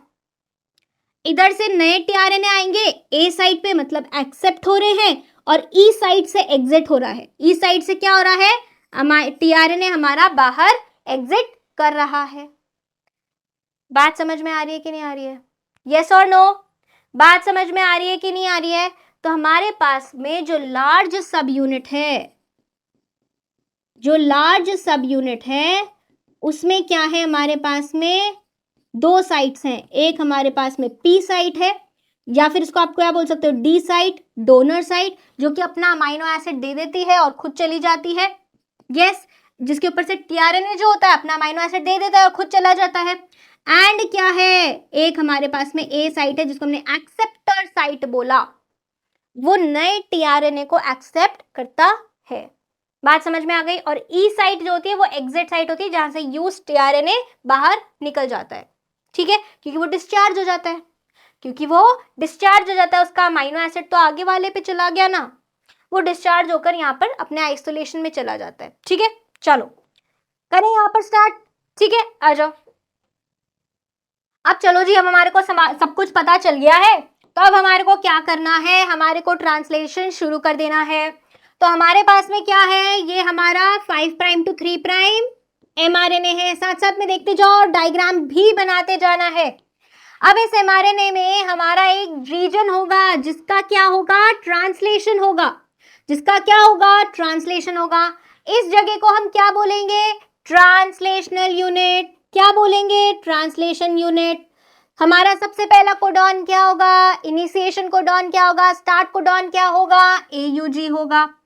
अब हमारे स्टार्ट कोडॉन से पहले एक रीजन है जिसको हमने क्या बोला है, अनट्रांसलेटेड रीजन। क्या बोला था हमने इसको, अनट्रांसलेटेड रीजन। सीक्वेंस क्या है इसकी, AGG, दूर से बुला रहे हो आप, AGGU। अब उसमें ताकत नहीं रही बुलाने की, बहुत दूर थी ना वो, इसलिए। अब क्या होगा, ये सीक्वेंस देखते ही हमारा जो भटकता हुआ, घूमता हुआ साइटोप्लाज्म में स्मॉलर सब यूनिट था, वो आकर यहाँ पर क्या कर जाएगा, बाइंड कर जाएगा। क्या कर जाएगा, बाइंड कर जाएगा। जैसे ही स्मॉलर सब यूनिट आकर बाइंड करता है, जैसे ही स्मॉलर सब यूनिट आकर बाइंड करता है, हमारे साथ में आकर और कौन बाइंड कर जाएगा, हमारे साथ में आकर बाइंड कर जाएगा हमारा चार्ज टीआरएनए। ये कौन है हमारा, this is our charged tRNA. Charge क्यों बोल रहे हैं, क्योंकि इसके ऊपर क्या है भाई, अमाइनो एसिड जुड़ा हुआ है। जोड़ दो इसके ऊपर अमाइनो एसिड, बड़ा सारा डब्बा लगा दो, अमाइनो एसिड जुड़ा हुआ है। बात समझ में आ रही है? शाइन डेलगार्नो के ऊपर ही आकर क्यों बाइंड कर रहा है भाई ये स्मॉलर सब यूनिट, क्योंकि इसके ऊपर क्या होगी, इसके ऊपर एक एंटी शाइन डेलगार्नो सीक्वेंस होगी, जिससे ये आके बाइंड कर जाएगा। इसके ऊपर ये शाइन डेलगार्नो सीक्वेंस है, इसके ऊपर क्या होगी, एंटी शाइन डेलगार्नो सीक्वेंस होगी। बात समझ में आई? अब इसके पास में आके कौन बाइंड कर जाएगा, यहाँ पर आकर जैसे ही यहाँ पर ये कॉम्प्लेक्स बना, वैसे ही हमारा यहाँ पर आकर बाइंड कर जाएगा। कौन से कलर से बनाए, कौन से कलर से बनाए, चलो पर्पल से बना लेते हैं, लार्जर सब यूनिट। यस और नो, आई बात समझ में? और लार्जर सब यूनिट में हमारे पास में क्या है, मेजरली दो साइट्स हैं, एक पी साइट है, एक ए साइट है, और एक एग्जिट साइट है, जिससे कि हमारा यूज्ड टीआरएनए बाहर निकल जाएगा। बात समझ में आ गई? अब ये आगे बढ़ेगा, अब क्या होगा, आगे बढ़ेगा, और आगे जब बढ़ेगा तो यहाँ पर क्या आ जाएगा, ये चार्ज टीआरएनए वाले क्या आ जाएगा हमारा, ये राइबोसोम आ गया। यहाँ पर क्या लगा हमारा, स्मॉल सब यूनिट, फिर उसके बाद में हमारा क्या लगा, लार्ज सब यूनिट, और हमारे यहाँ पर पी साइट के ऊपर कौन आ गया, ये पी साइट है, ए साइट है। ए साइट पे हमारा नया क्या आएगा, ए साइट पे हमारा नया टीआरएनए आ गया, और यहाँ पर हमारा क्या लगा हुआ था, पुराना। आ रही है बात समझ की नहीं आ रही है? यहाँ पे फटाफट से अमाइनो एसिड का धब्बा लगा दो, क्योंकि चार्ज है दोनों। यस और नो? ठीक है, राइट। अब क्या होगा, ये हो गया हमारा initiation of translation. This was what, this was our initiation of translation. किसने कराया ये? इनिशिएटेड टीआरएनए ने। ठीक है, बात समझ में आ गई? कौन सा अमाइनो एसिड सबसे पहले यहां पे लगा? अगर प्रोकैरियोट्स है तो फॉर्माइल मेथियोनिन, और अगर यूकैरियोट्स है तो मेथियोनिन। इजी। चलो अब हमारे को क्या करना है? लंबी चेन बनानी है। क्या बनानी है? पॉलीपेप्टाइड चेन बनानी है भाई। तो आगे बढ़ाना पड़ेगा। क्या करना पड़ेगा? आगे बढ़ाना पड़ेगा, राइट। तो अब यहां से क्या आगे बढ़ेगा? तो इस आगे बढ़ने में भी क्या चाहिए? एनर्जी चाहिए। जीटीपी के फॉर्म में यूज करते हैं एनर्जी को। ठीक है, यहां पर क्या है हमारा? ये एयूजी निकल गया। एयूजी के बाद में आगे और हमारे पास में कोडॉन्स आ रहे हैं। चलते चलते चलते चलते यहां पर क्या होएगा? मतलब आगे ये इलोंगेशन हो रहा है। तो अब इलोंगेशन को आप कैसे समझोगे? अब देखो यहां पर आपके पास में ये क्या है? स्मॉलर सब यूनिट, राइट। थोड़ा सा साफ साफ बनाएंगे अब। और ये हमारे पास में लार्जर सब यूनिट है। लार्जर सब यूनिट में हमारे पास में 3 साइट्स हैं। ए साइट, एक्सेप्टर साइट, नए टीआरएनए को लेकर आएगी, एक्सेप्ट करेगी। पी साइट, राइट, या फिर डी साइट, पी साइट या डी साइट डोनर साइट, और ई साइट एग्जिट साइट। ये क्या है? ऐसे ही खाली है, डस्ट भी नहीं अपना, ये राइबोसोम बाहर निकल जा, राइबोसोम से बाहर निकल जाएगा हमारा टीआरएनए। अब यहाँ पे देखो हो क्या रहा है? ये पी साइट क्या है? ए एक्सेप्टर है, डी हमने डोनर बोला, चलो ठीक है, ये अपना अमाइनो एसिड डोनेट कर देती है, ई एग्जिट है। हम इसको पी क्यों बोल के जा रहे हैं? अब देखो यहाँ पर क्या है? यहाँ पर ये हमारा क्या बैठा हुआ था? टीआरएनए। यहाँ पर भी हमारा क्या बैठा हुआ था? टीआरएनए बैठा हुआ था। यस और नो? यस और नो, राइट। अब यहाँ पर क्या हो रहा था? हमारे अमाइनो एसिड्स आ रहे थे। मान लो यहाँ पर क्या हो रहा है? ये अमाइनो एसिड की ऐसे चेन बनती जा रही है। ये तो अमाइनो एसिड जो ये जुड़ रहे हैं, ये किसी बॉन्ड से तो जुड़ रहे होंगे। ये किसी बॉन्ड से तो जुड़ रहे होंगे। तो 2 अमाइनो एसिड के बीच में कौन सा बॉन्ड बताया था मैंने? ये जो 2 अमाइनो एसिड के बीच में जो बॉन्ड बताया था, कौन सा बताया था? पेप्टाइड बॉन्ड बताया था।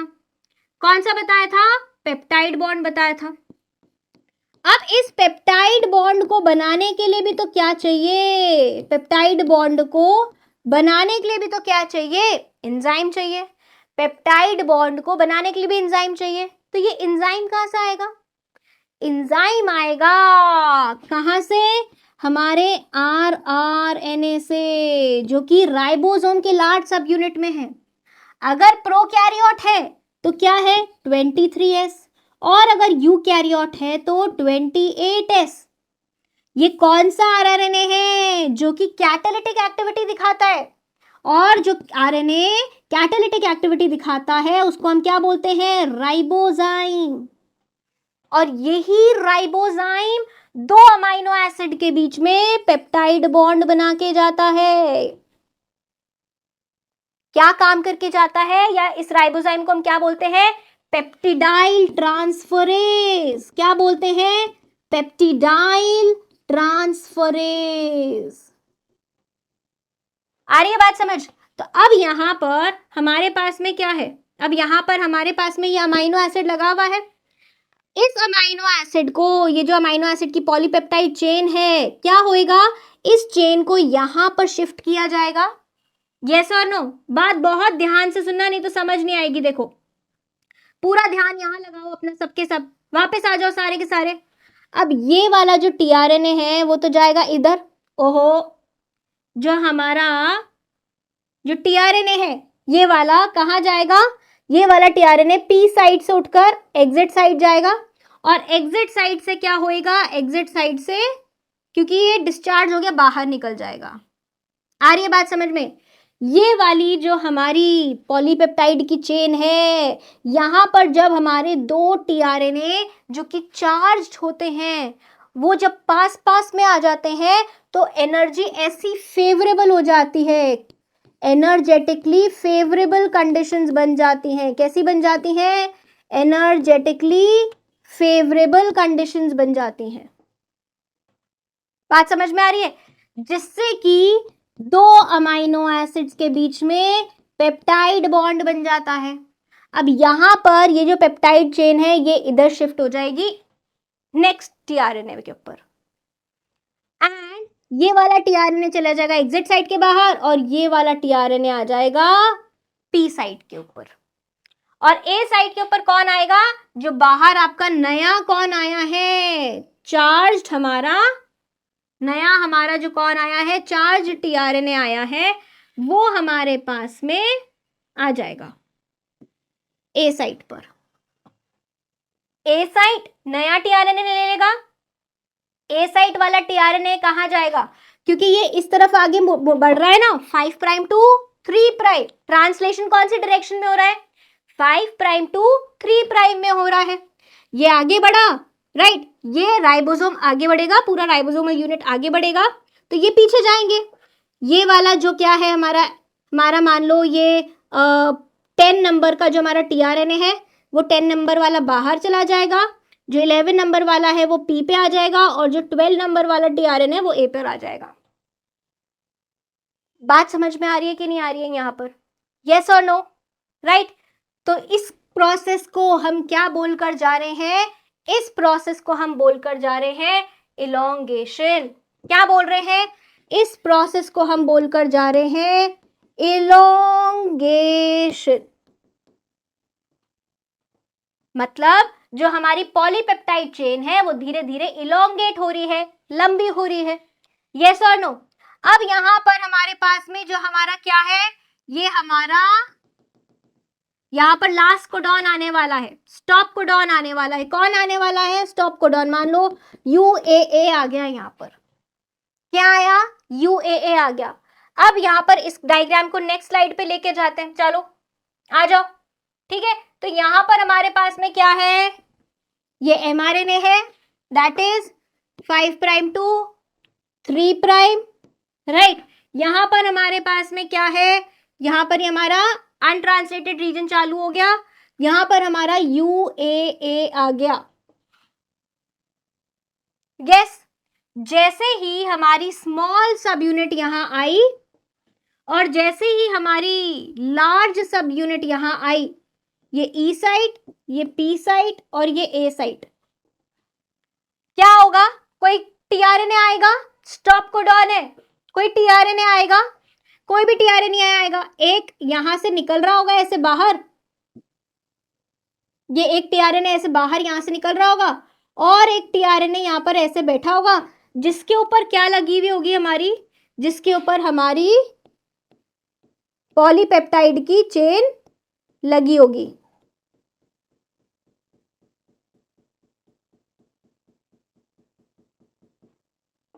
What is this? This is our polypeptide chain.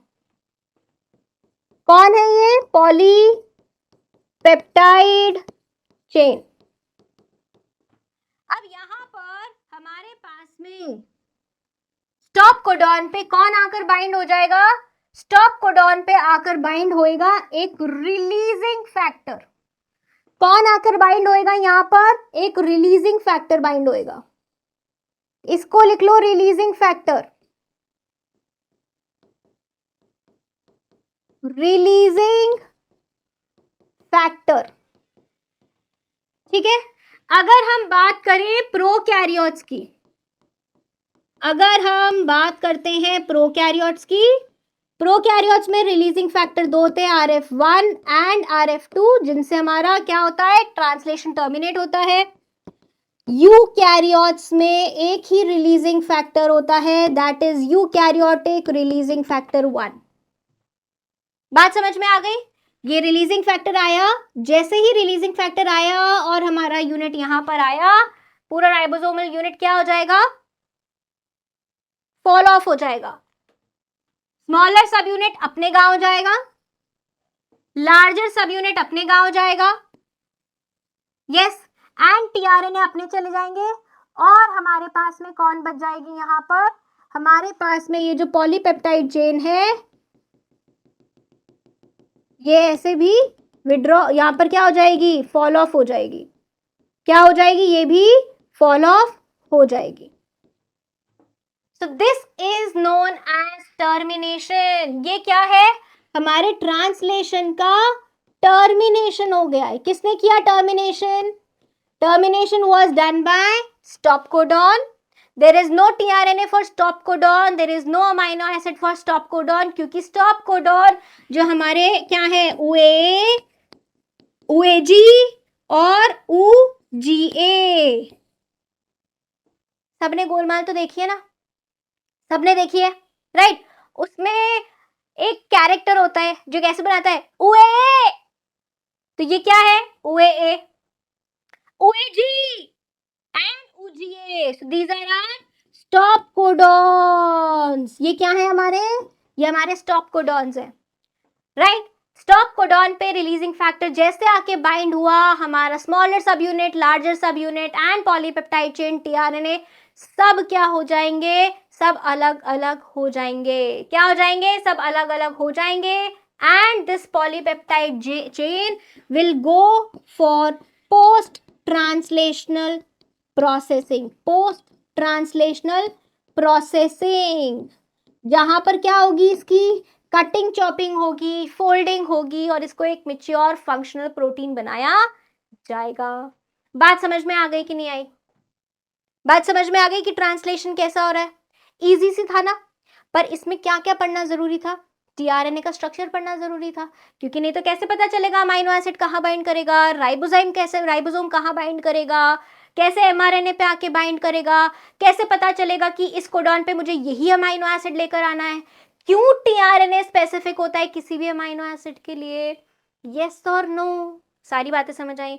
Ribosome के बारे में पढ़ना पड़ेगा, 2 सब यूनिट होते हैं, smaller subunit, larger subunit. Larger सब यूनिट के अंदर क्या होता है, हमारा राइबोजाइम होता है, कैटालिटिक आरएनए होता है जो कि पेप्टिडाइल ट्रांसफरेज का काम करके जाता है, 2 अमाइनो एसिड के बीच में पेप्टाइड बॉन्ड बना के जाता है, यस और नो, राइट। तभी हमारे को क्या समझ आएगा, पूरा ट्रांसलेशन समझ आएगा। आ गई बात समझ। आ जाओ फटाफट से एनसीईआरटी के बारे में देख लेते हैं कि एनसीईआरटी हमारे को क्या बोलकर जाती है। तो ट्रांसलेशन क्या है, process of polymerization of amino acids to form a polypeptide, मतलब कि अमाइनो एसिड को जोड़ते जाओ जोड़ते जाओ जोड़ते जाओ और एक क्या बना लो, पॉलीपेप्टाइड की चेन बना लो। जो ऑर्डर है और सीक्वेंस है अमाइनो एसिड्स का, वो कैसे डिफाइन होता है, जो हमारे न्यूक्लियोटाइड्स एमआरएनए में लगे होते हैं उससे डिफाइन होता है। और एमआरएनए की सीक्वेंस कौन डिफाइन करके जाता है, डीएनए डिफाइन करके जाता है। तो हमारा जो क्या है ट्रांसलेशन है, दैट इज डीएनए डायरेक्टेड। कैसा है, डीएनए डायरेक्टेड है। बात समझ में आ रही है कि नहीं आ रही है, yes. Amino acids are joined by which bond, peptide bond. Formation of a peptide bond requires energy, requires energy, yes. तो हमारा ये क्या है, ये डीएनए है, डीएनए से प्री एमआरएनए बना, फिर प्रॉपर एमआरएनए बना, किसके बाद में, हमारी पोस्ट ट्रांसक्रिप्शनल प्रोसेसिंग के बारे में, बाद में किसके बाद में, पोस्ट ट्रांसक्रिप्शनल प्रोसेसिंग, यस, ठीक है। फिर जब एमआरएनए बना तो एमआरएनए ऊपर आके स्मॉलर या लार्जर सब यूनिट लग गया और उन्होंने क्या बनाया, पॉलीपेप्टाइड चेन बना लिया, यस। राइबोसोम क्या है, राइबोसोम एक सेल्यूलर फैक्ट्री है, किसके लिए रिस्पॉन्सिबल है, प्रोटीन सिंथेसिस के लिए रिस्पॉन्सिबल है। ऑल्सो राइबोसोम कैसा काम करता है, एक कैटलिस्ट की तरह भी काम करता है, क्यों, क्योंकि इसके लार्जर सब यूनिट में कैटालिटिक आरआरएनए प्रेजेंट होता है, जो कि किसका काम करता है, पेप्टाइड ट्रांसफरेज का। और जो आरआरएनए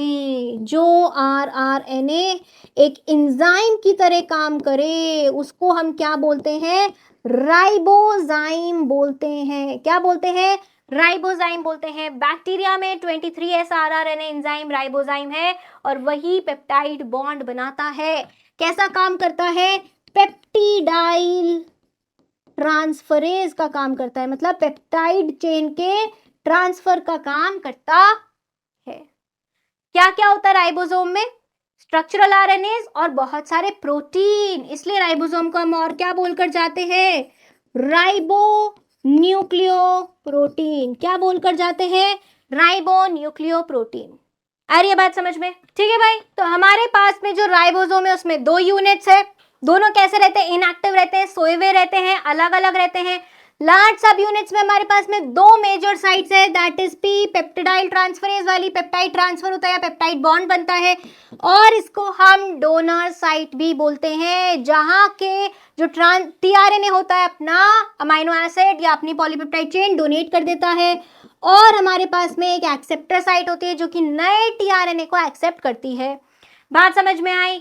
अब इसके बाद में जो सब्सिक्वेंट अमाइनो एसिड्स आने वाले होते हैं, दे बाइंड करते हैं किसके साथ में, एग्जिस्टिंग पॉलीपेप्टाइड चेन के साथ में। इतनी बात समझ में आ गई। उसके बाद में हमारे पास में एक ट्रांसलेशनल यूनिट होता है, वो सीक्वेंस एमआरएनए का जिसका ट्रांसलेशन होता है और जो कि एक पॉलीपेप्टाइड चेन बनाता है।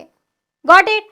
Then we have the translational unit flanked by two regions which are not translated, जिनको हम क्या बोलते हैं, untranslated regions बोलते हैं।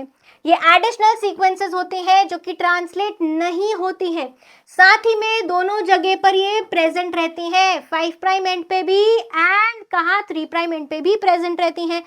5 प्राइम एंड पे ये कहाँ होती हैं, स्टार्ट कोडॉन से पहले, एंड 3 प्राइम एंड पे ये स्टॉप कोडॉन के बाद में प्रेजेंट होती हैं। रिक्वायर्ड क्यों होती है, ताकि हमारा जो ट्रांसलेशन प्रोसेस है वो आसानी से हो सके, एफिशिएंटली हो सके।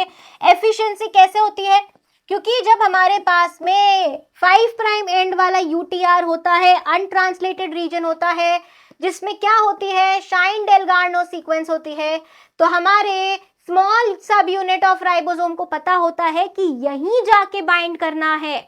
आ रही है बात समझ में? नहीं तो वो जाकर हर किसी आरएनए पे बाइंड कर जाएगा और बोलेगा ट्रांसलेशन करो, ट्रांसलेशन करो, ट्रांसलेशन करो। ऐसा नहीं है।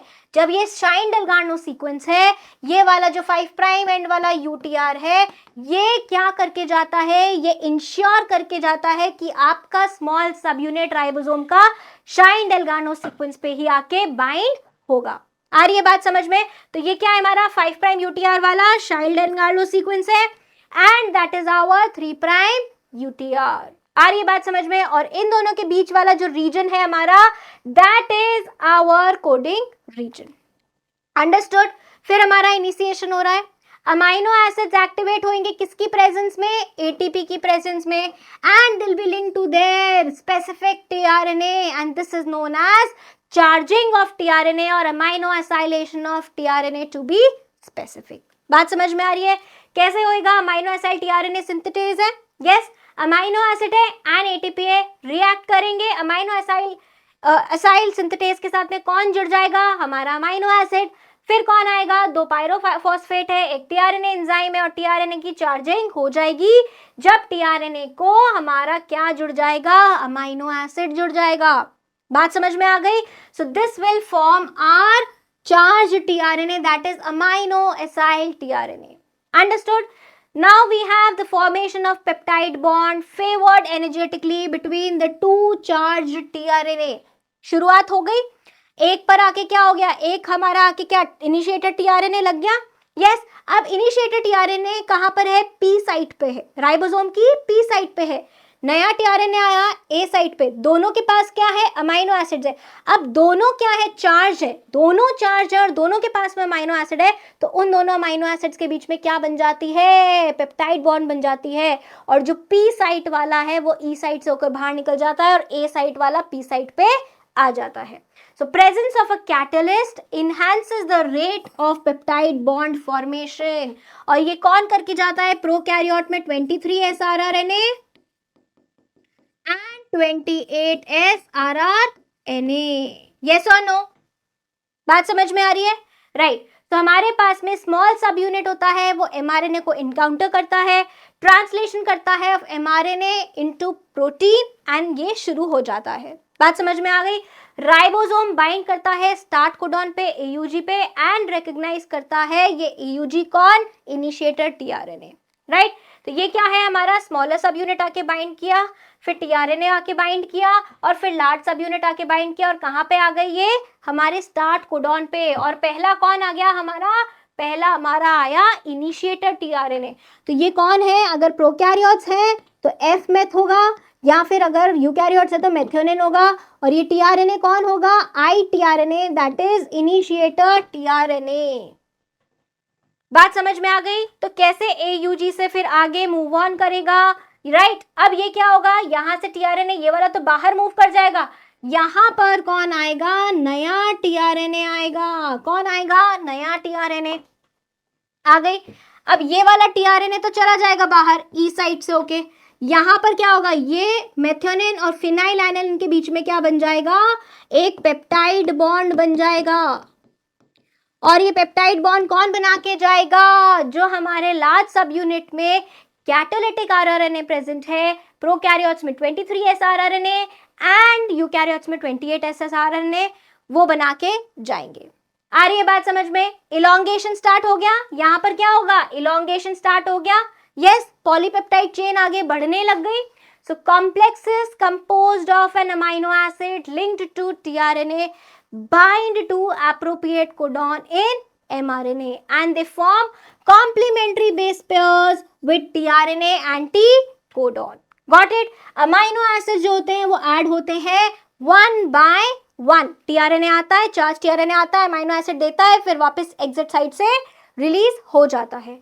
This is translated into polypeptide sequences and dictated by DNA। जो ट्रांसलेशन है that is dictated by DNA and represented by mRNA। Understood? ऐसा ही हो रहा है हमारे पास में, सेम इलॉन्गेशन प्रोसेस हो रहा है, राइट। तो ये आपका एनसीईआरटी का डायग्राम है, जहां पर आपका क्या हो रहा है, जहां पर आपका जो पॉलीपेप्टाइड चेन है वो कंटिन्यूसली बढ़ता जा रहा है। ऐसे ही हो रहा है यहाँ पे। आइए आगे बढ़ते हैं। तो यहां पर फिर हमारे पास क्या है, जैसे आपकी पूरी की पूरी पॉलीपेप्टाइड चेन बन गई, अब आपका राइबोसोम यूनिट जो है वो किस पे आ गया है, आपके स्टॉप कोडॉन पे आने वाला है। तो स्टॉप कोडॉन पे आके कौन बाइंड कर जाएगा, रिलीजिंग फैक्टर बाइंड कर जाएगा, जो कि प्रोकैरियोट्स में क्या होंगे, releasing factor 1 and releasing factor 2 and eukaryotes में क्या होंगे, releasing factor 1, eukaryotic releasing factor 1। ये जो रिलीजिंग फैक्टर है ये रिलीज करवाते हैं complete polypeptide from the ribosome, और राइबोसोमल सब यूनिट्स भी क्या हो जाते हैं, डिटैच हो जाते हैं एंड फॉल ऑफ हो जाते हैं, एंड ट्रांसलेशन भी क्या कर जाता है, टर्मिनेट कर जाता है। बात समझ में आ रही है कैसे होएगा। स्टॉप कोडॉन आया, स्टॉप कोडॉन पे रिलीज फैक्टर बाइंड किया, रिलीज फैक्टर आते ही हमारा टीआरएनए अलग गया, पॉलीपेप्टाइड चेन अलग गई, और राइबोसोमल यूनिट सब यूनिट्स भी क्या हो गए, अलग अलग डिटैच होके फॉल ऑफ हो गए। So this was your entire translation. तो पूरा सेंट्रल डॉग्मा हमने कंप्लीट कर दिया, डीएनए से रेप्लिकेट करके डीएनए भी बना दिया, डीएनए से ट्रांसक्राइब करके आरएनए भी बना दिया, और आरएनए का ट्रांसलेशन करके प्रोटीन भी बना दिया। नेक्स्ट क्लास में हम बात करने वाले हैं कि कैसे हमारा जो प्रोटीन है या फिर कैसे हमारा जो आरएनए है वो कब कोड करके जाएगा।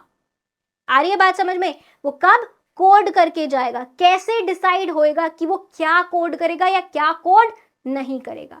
तो मिलते हैं आपसे नेक्स्ट क्लास में, तब तक के लिए बाय बाय।